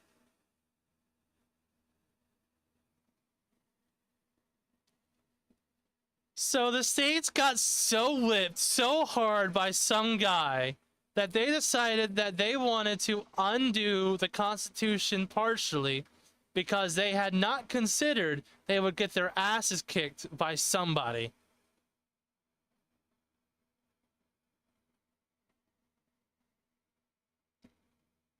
Oh, what we lost.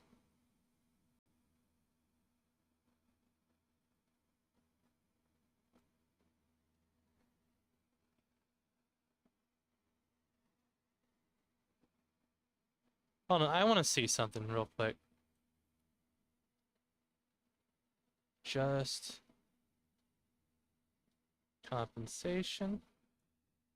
So 3 times stated the compensation.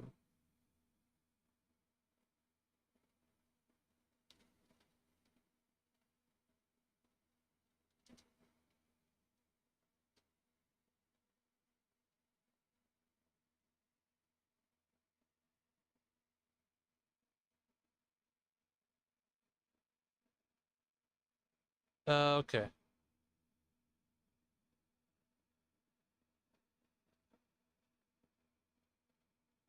Back to main page. Bill of Rights. I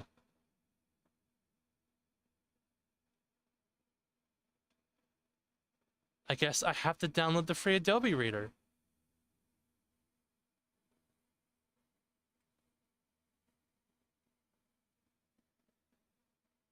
Okay then.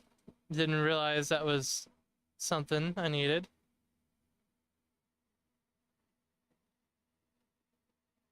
So I'll do that.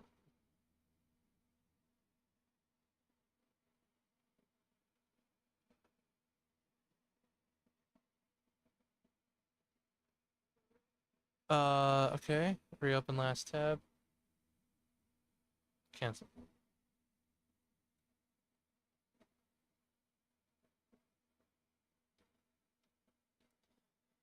Bill of Rights.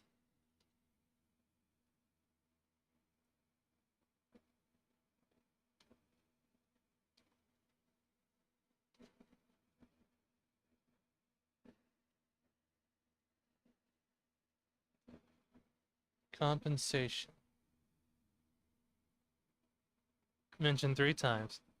No law varying the compensation for the service of the senators shall be taken effect until the election of representatives shall be intervened. No person shall be held to answer for capital, nor shall private property be taken for public use without just compensation. No person shall be held to answer for capital or otherwise infamous crime unless on presentment or indictment of a grand jury, except in cases arising in the land or in the militia when in actual services or actual service in time of war, public.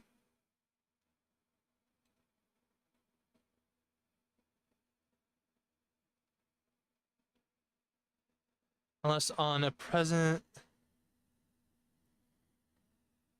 or no person shall be subject for the same offense twice to be twice put in jeopardy of life or limb, nor shall be compelled in any criminal case to testify the witness against himself, nor be deprived of life, liberty, or property without due process of law, nor shall private property be taken without public use without just compensation.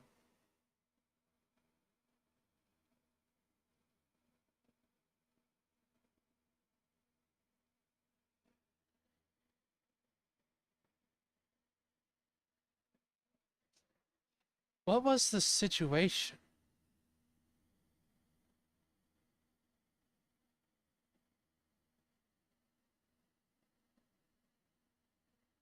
Wait a minute. Alexander Chisholm had supplied to Georgia during the American Revolution.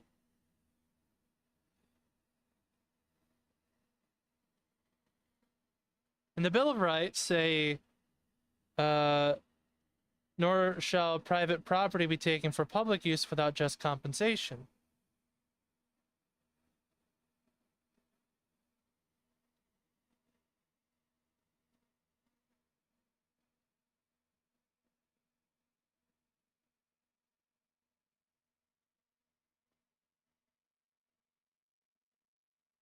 The 11th Amendment violates the 5th Amendment. How can anyone decide what is, they had the right. The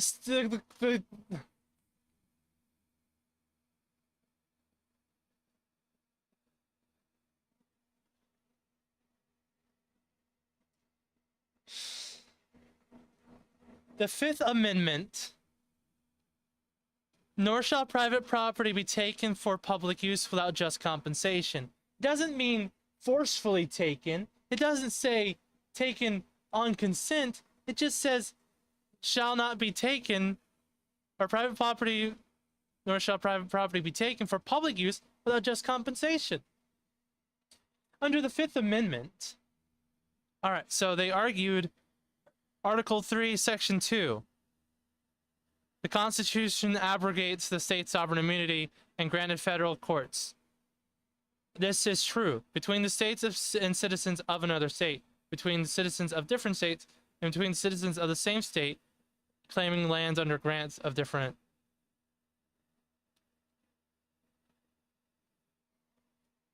They amended out just compensation.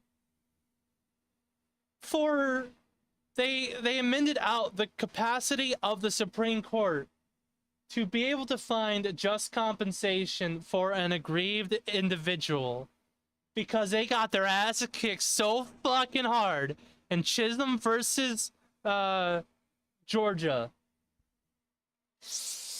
Why? When was the Constitution ratified? Constitution ratified. 1788. And in operation since 1789. It took them 3 years to say, we don't like this portion of the Constitution. It needs to be removed. Get it out of here. We got our asses kicked. The states got ass mad because someone dared to get paid back for what the government took from them.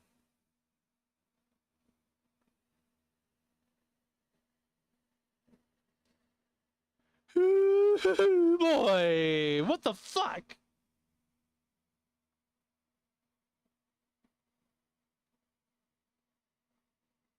No. Okay.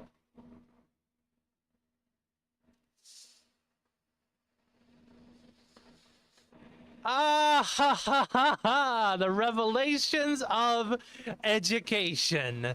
The enlightenment of reading. Yeah. I cannot believe the audacity.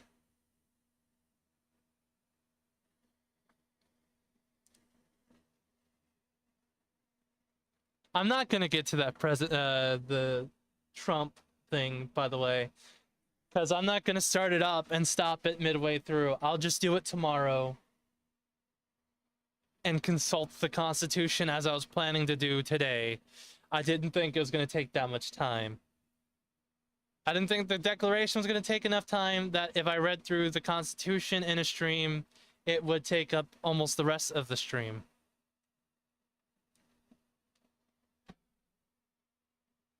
I cannot believe it.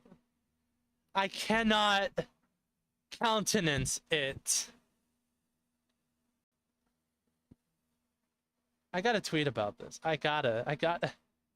There's no way it can't be.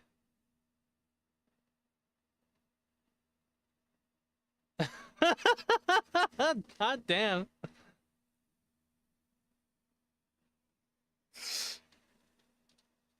The revelation that the second or section 2, well, that was section 2, right? Of Article 3 of the Constitution granting the Supreme Court the ability to rule on matters of citizens suing the state was amended out because the state got fucked by a person is shocking. Because the court applied its power and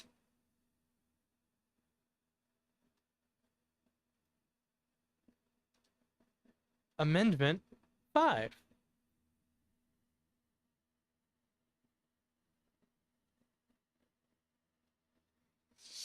Oh, I cannot fucking countenance the bullshit. In all cases affecting ambassadors, other public ministers and councils, and those in which state shall be party, the Supreme Court shall have original jurisdictions. So ambassadors, you gotta be fucking kidding me.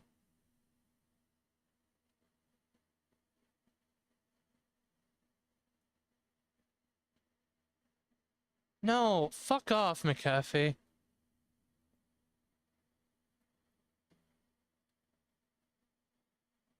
How the fuck?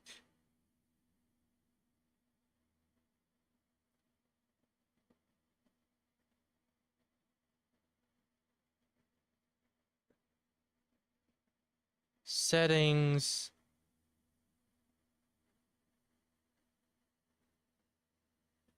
I will deal with that later.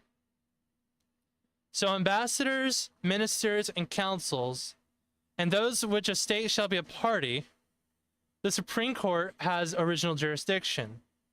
So they have the power to hear them, and they can exercise that power at their own discretion. In all other cases mentioned, the Supreme Court shall have appellate jurisdiction, both as to law and fact, which shall exceptions in such under regulations as the Congress shall make.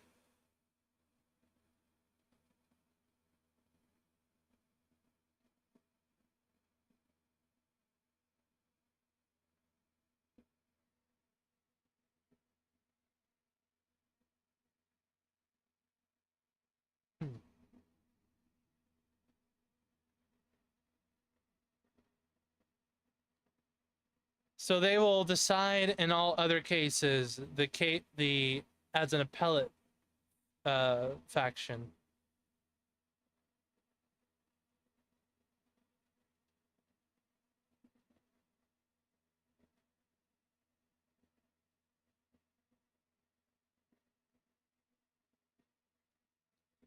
The trial of all crimes, except in cases of impeachment, shall be by jury, and such trial shall be held in the state where the said crimes shall have been committed, but not when committed within any state.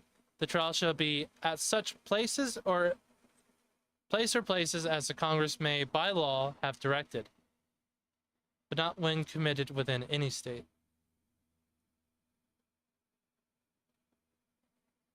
Section 3. Treason against the United States shall consist only in levying war against them, or in adhering to their enemies, giving them aid and comfort. No person shall be convicted of treason unless on the testimony of 2 witnesses to the same overt act or on confession in open court. The Congress shall have power to declare the punishment of treason, but no attainder of treason shall work corruption of blood or forfeiture except during life in prison attained.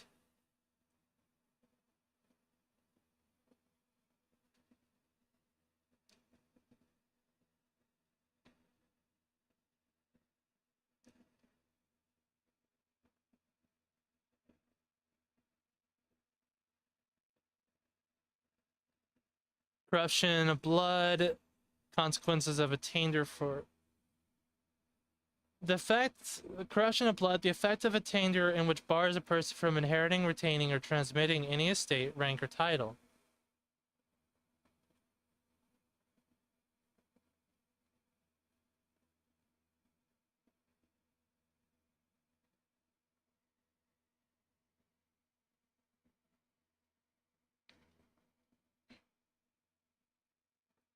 Article 4, Section 1. Full faith and credit shall be given in each state to the public records and judicial proceedings of every other state, and the Congress may by general laws prescribe the manner in which such acts, records, and proceedings shall be provided and the effect thereof. Section 2.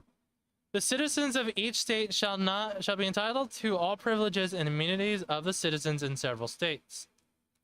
A person shall charged in any state with treason, felony, or other crimes, who shall flee from justice, be found in another state, shall on demand of the executive authority of the state which he fled, be delivered up to be removed to the state have jurisdiction of the crime. Or having jurisdiction. Article 4, Section 1 or 2.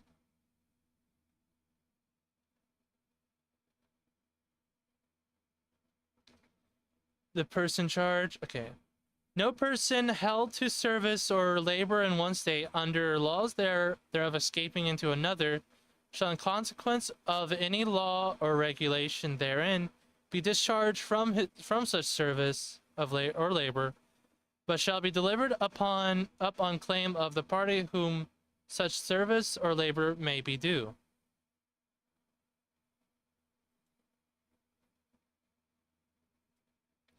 So this is the 13th Amendment. Neither slavery nor involuntary servitude, except as a punishment for a crime whereof the party shall have been duly convicted, shall exist within the state or any place subject to their jurisdiction. Congress shall have no power to enforce this article by appropriate, or shall have power to enforce this article appropriate legislation.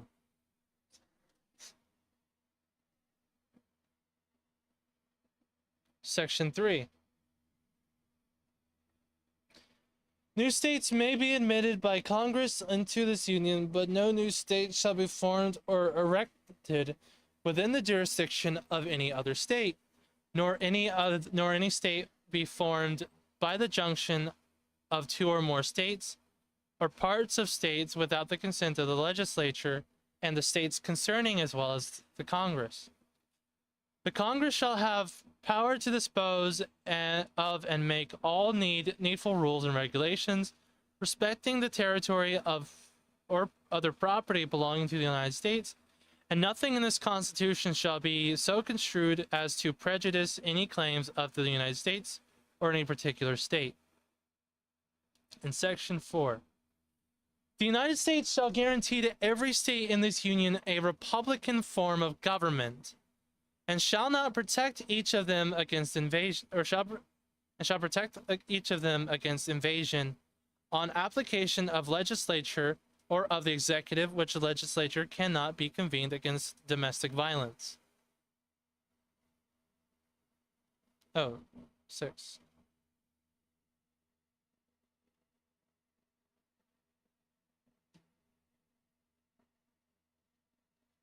It just fucking boils my blood, man.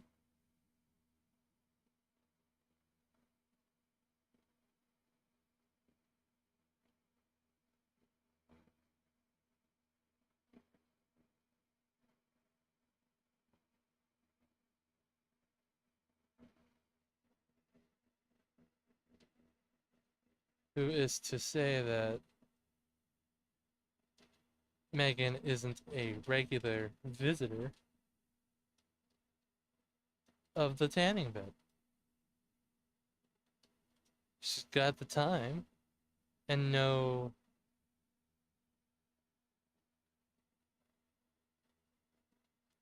importance outside of being some side piece. So it's entirely possible she's tanned to hell. I just had to. I can't resist myself. I gotta get better at that.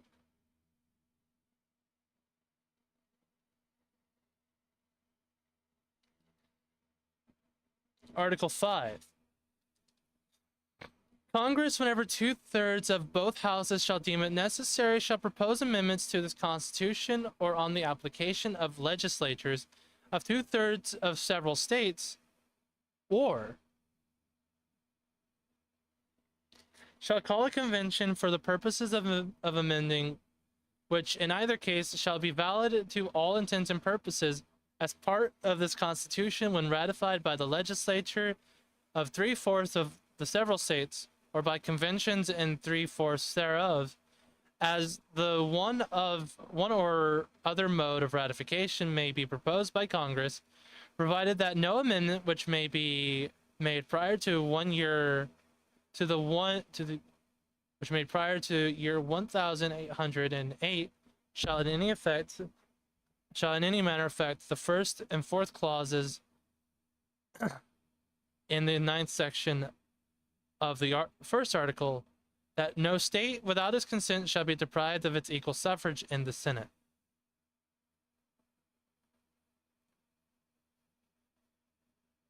Shall provide that no amendment may be made prior to the 1 year 8800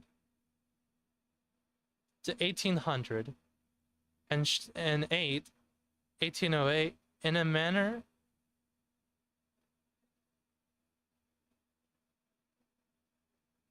that affects the first and fourth clauses. So this is basically the amendment clause. Article 6. All debts contracted, engaged, entered into before the adoption of the Constitution shall be as valid against the United States under this Constitution as under the Confederation. The Constitution and the laws of the United States shall be made in pursuance thereof, and all treaties made or which shall be made under the authority of the United States shall be the supreme law of the land, and the judge in every state shall be bound thereby. Anything in the Constitution or laws of any state to the contrary notwithstanding. The senators and representatives before mentioned, and the members of the several state legislature, and all executive and judicial officers, both the United States and of the several states, shall be bound by oath or affirmation to support the Constitution, this Constitution, but no religious test shall be required to qualification to any office or public trust under the United States. Article 7, and the last article. The ratification of the conventions of 9 states shall be sufficient to establish the establishment of this Constitution between the states so ratifying the same. The word "the" being interlined between the 7th and 8th line of the first page, the word "30" being partly written on an erasure in the 15th line of the first page. The words "is tried" being interlined between 32nd and 33rd lines in the first page, and the word "the" being interlined between the 43rd and 44th lines of the second page. Attest William Jackson, Secretary. Done in the convention by the unanimous consent of the states, present the 17th day of September and the year of our Lord 1708, and of the independence of the United States of America, the 12th, and the witness there, and the 12th and witness whereof we have hereunto subscribed our names. George Washington, President and Deputy from Georgia. 1, 2, 3, 4, 5, 6, 7, 8, 9, 10, 11, 12, 13, 14, 15, 16, 17, 18, 19.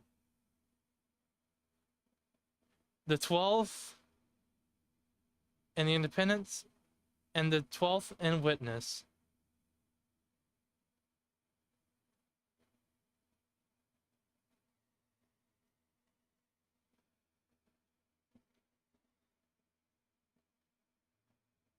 Alexander Hamilton, John Hancock, John Hancock signed under this.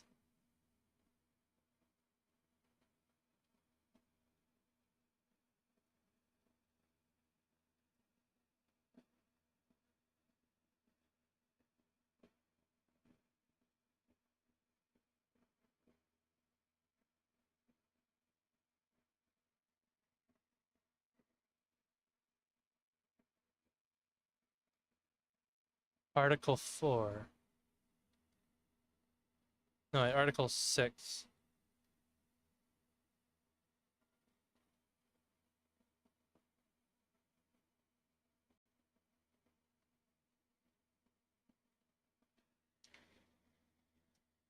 Seven.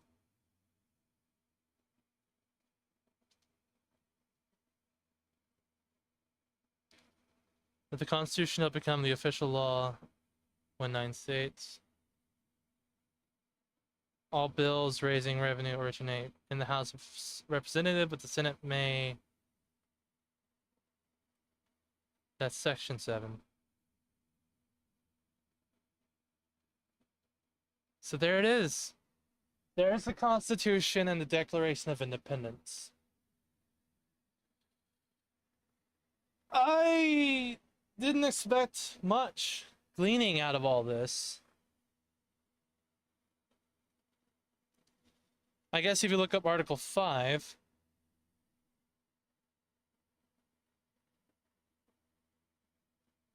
Article 5 of the Constitution. Amending the Constitution.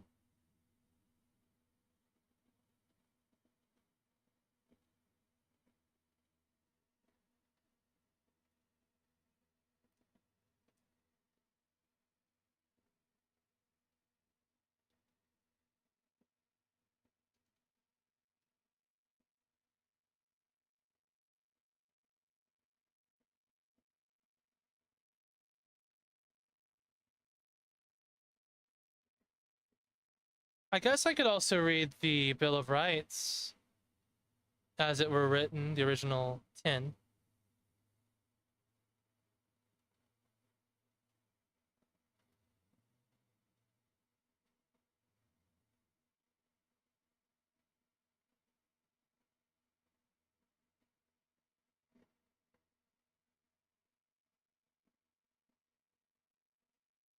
All right, that's what I'll do.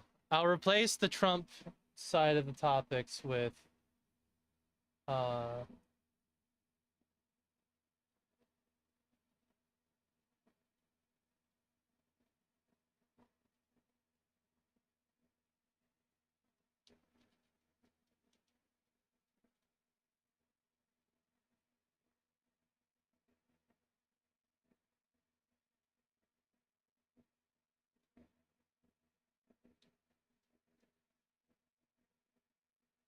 run out of time for the video, so I looked at the original Bill of Rights.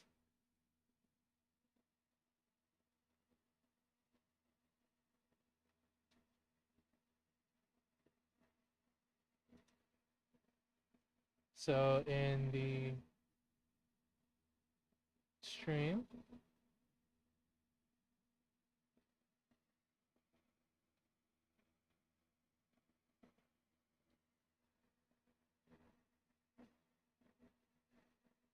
and this, go here, save,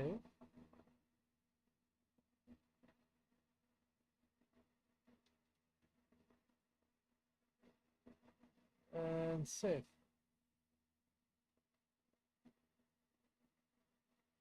There we go.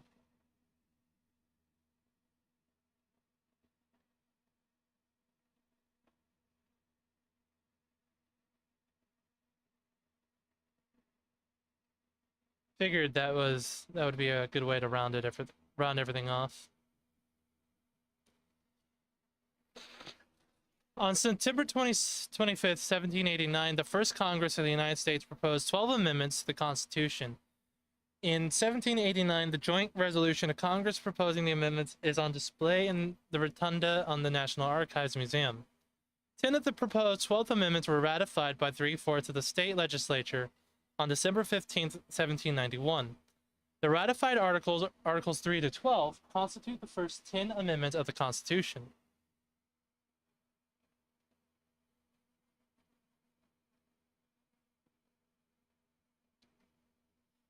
Transcription of the joint resolution. So I'm going to read these first 2 articles after this area, these first 2.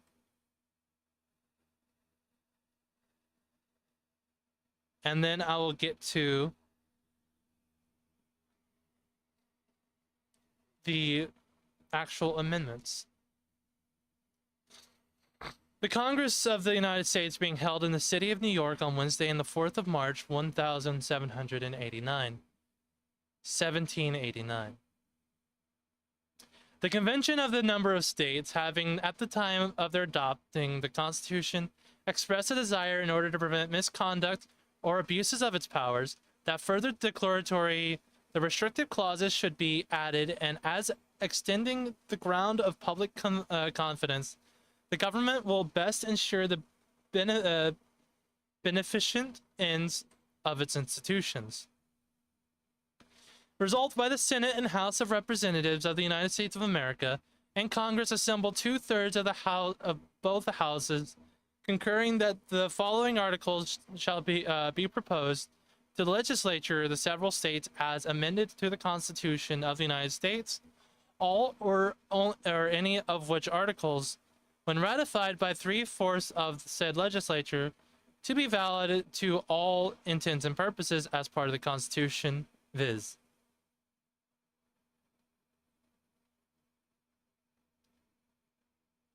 Three-fourths of the legislature. In addition to the amendment of the Constitution, the United States of America proposed by Congress and ratified by the legislature of the several states pursuant to the 5th article of the original Constitution. Article the 1st. After the first enumeration required by the 1st article of the Constitution, there shall be one representative for every 30,000 until the number shall amount to 100.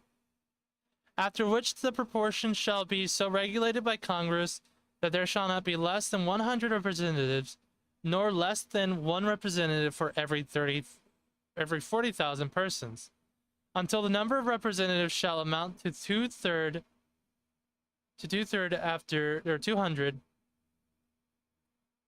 After which the proportion shall be so regulated by Congress, there shall not be less than 200 representatives, nor more than one representative for every 50,000 persons.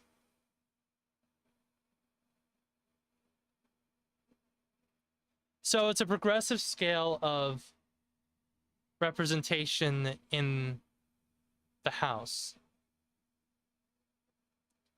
No law varying the compensation for the services of the senators' representatives shall take an effect until the election representatives shall have intervened. This actually ended up getting amended back in. So in the original 10 in this ratified articles in 1791, Article 2 did not get amended in. However, someone with a very smart idea went and got this approved. So basically, this is a now of the 12th amendments, 11 are now in action or acting right now because someone went and ratified the second one much later.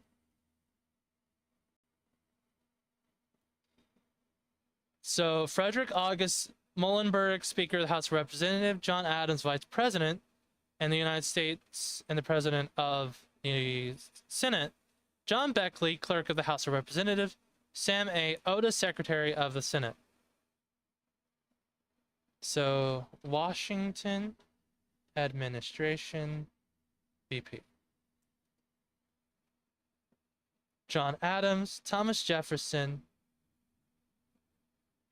and when Jefferson resigned, it became Randolph.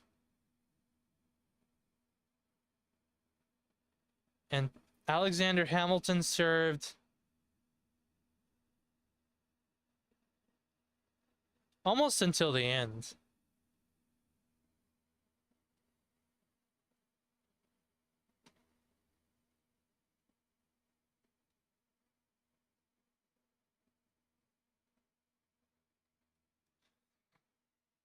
The following is a text as a transcription of the first 10 amendments to the Constitution in their original form. These amendments were ratified in December 15, 1791, and what is known as the Bill of Rights. The First Amendment. Congress shall make no law respecting an establishment of religion or prohibiting the free exercise thereof, or abridging the freedom of speech or of the press, or the right of the people to peaceably to assemble and to petition the government for redress of grievances.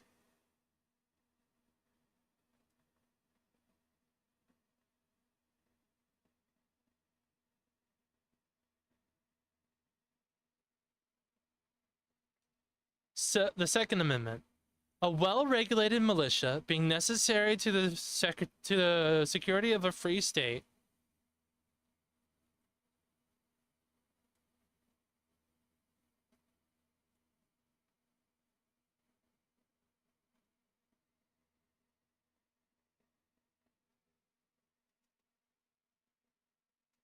everyone is an idiot.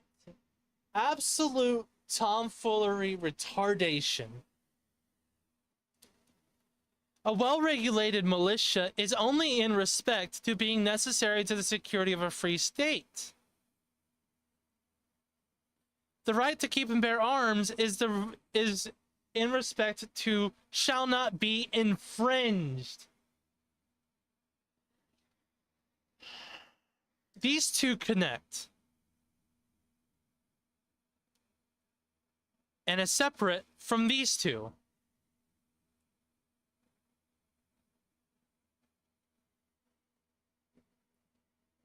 Fuck! The Third Amendment. No soldier shall in time of peace be quartered in any house without the consent of the owner, nor in time of war, but in a manner to be prescribed by law.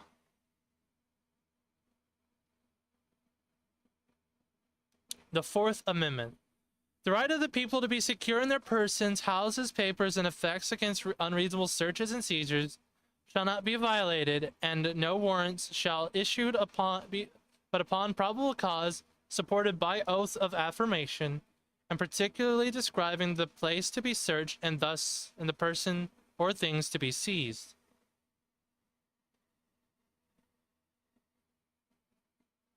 I suddenly am very curious about a bunch of search warrants.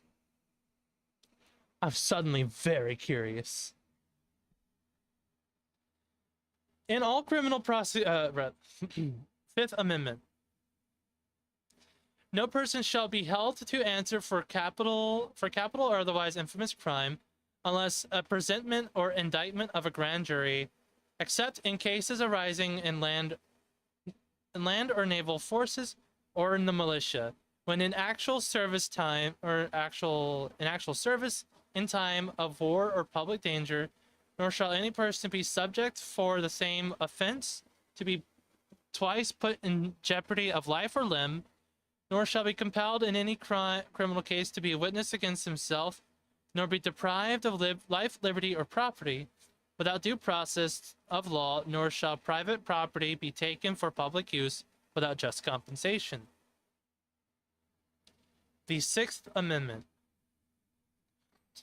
In all criminal prosecutions, the accused shall enjoy the right to a speedy and public trial, by the impartial jury of the state and district wherein the criminal shall have committed, which the district shall have previously ascertained by law, and to be informed the nature causing the accusation, to be confronted with the witnesses against him, to have compulsory process for obtaining witnesses in his favor, and to have assistance of counsel for his defense.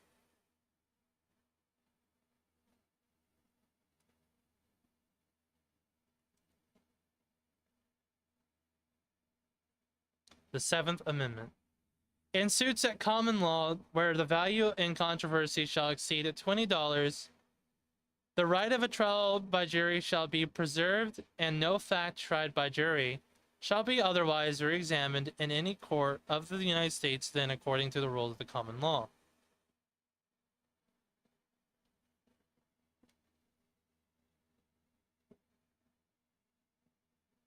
I guess common law is a civil law at this point.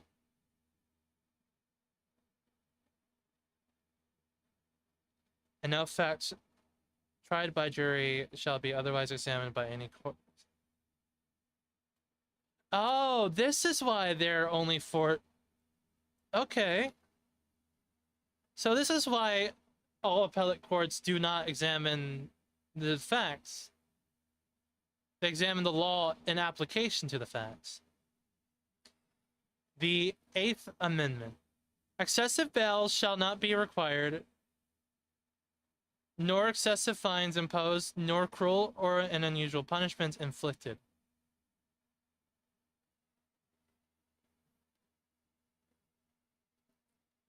The Eighth Amendment. Wait, what? No, Ninth Amendment. One before 10. The enumeration in the Constitution of certain rights shall not be construed to deny or disparage others retained by the people.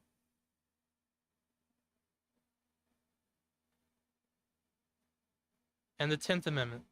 The powers not delegated to the United States by the Constitution, nor prohibited by it to the states, are reserved to the state, respectively, or to the people.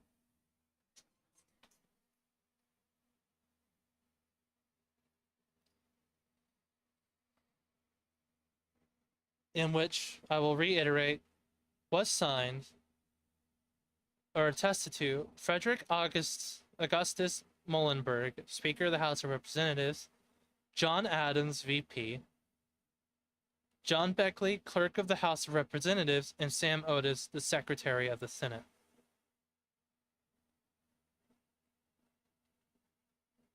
These were the rights enshrined at the founding of our nation, or little past the founding of the nation. In fact, it is implicit in the name that it was after the founding, in the fact that these are established as the First Amendments. But these amendments were established in a way that they were resigned as the Bill of Rights. And I'm guessing that is why the first two amendments were rejected, or the first two articles were rejected by amendments, or as amendments at the outset, because they didn't want this to be the articles of the First Amendments to be changing the way the government functioned, but they wanted to establish the Bill of Rights. And it's weird to establish in the Bill of Rights things that would affect the Congress and not the people in this way. So yeah.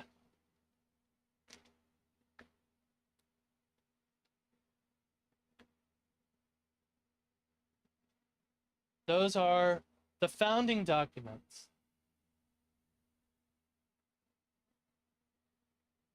And that's where I conclude the stream. But before I do that, and my failure to do so earlier is entirely on me. Luckily, this is my partnership that I can decide whenever. Use code Layman at checkout for 10% off of all purchases, even the Dragon's Treasure membership, the Dragon Wings. The Layman discount will get you 10% off of all purchases of tea. And the tea I was drinking for the stream was the Treefolk's tea, the Treefolk's Forest, which I will attest to you, like the founders attested to the Declaration, the Constitution, and the Bill of Rights, that this tea tasted fantastic. It tasted like honey, and it was brewed, I believe, rightly, in the way that it was prescribed in the instructions here. But you cannot go wrong with any of the other teas. My personal favorites have been any of the flavors that have cinnamon flavor in them, and I cannot get enough of them. So remember, use code Layman at checkout on any of the tea, on any tea products, the tea wares, and the Dragon's Wing membership. I promise you, you will not regret it, and you'll enjoy the fantastic tasting flavor of these teas and have the fantastic savings along with them. And with that, I conclude the stream here and now. Thank you for joining me, everybody. Thank you for joining me to watch as I went through the founding documents, filled in a Monday that I could have probably filled in with news stories. I touched up on St. Anselm town hall response. I was happy to do that.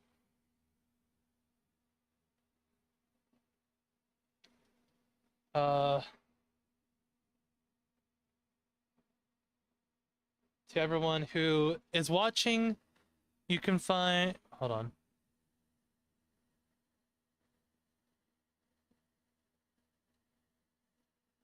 I'll read this later. However, you can find all of my links in the description down below. I'm on YouTube, I'm on Rumble, which I've been streaming to both of them.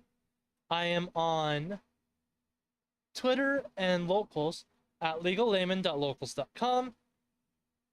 I'm Twitter at legallayman with 2 N's after the handle. And please subscribe and like to my YouTube and Rumble. It helps the growth. I appreciate everybody who has joined in these during the stream, and I appreciate anybody who watches in the replay. It's been my pleasure to stream to you guys, and hopefully I'll see you guys tomorrow or the day after when I will stream. And on Wednesdays are my dedicated streams to the Federalist Papers, in which led to the founding of the Constitution and the Bill of Rights into our Constitution. So with that said, thank you for watching. I appreciate you guys for being here. Remember to subscribe to legallayman.locals.com, Twitter, my YouTube and Rumble, and buy some tea with code Layman at Dragon's Treasure for 10% off. Everything can be found in the description. Pleased to stream to you guys today, and I'll see you guys in the next stream. Hopefully, that'll be tomorrow with some fantastic topics. And with that, hang loose.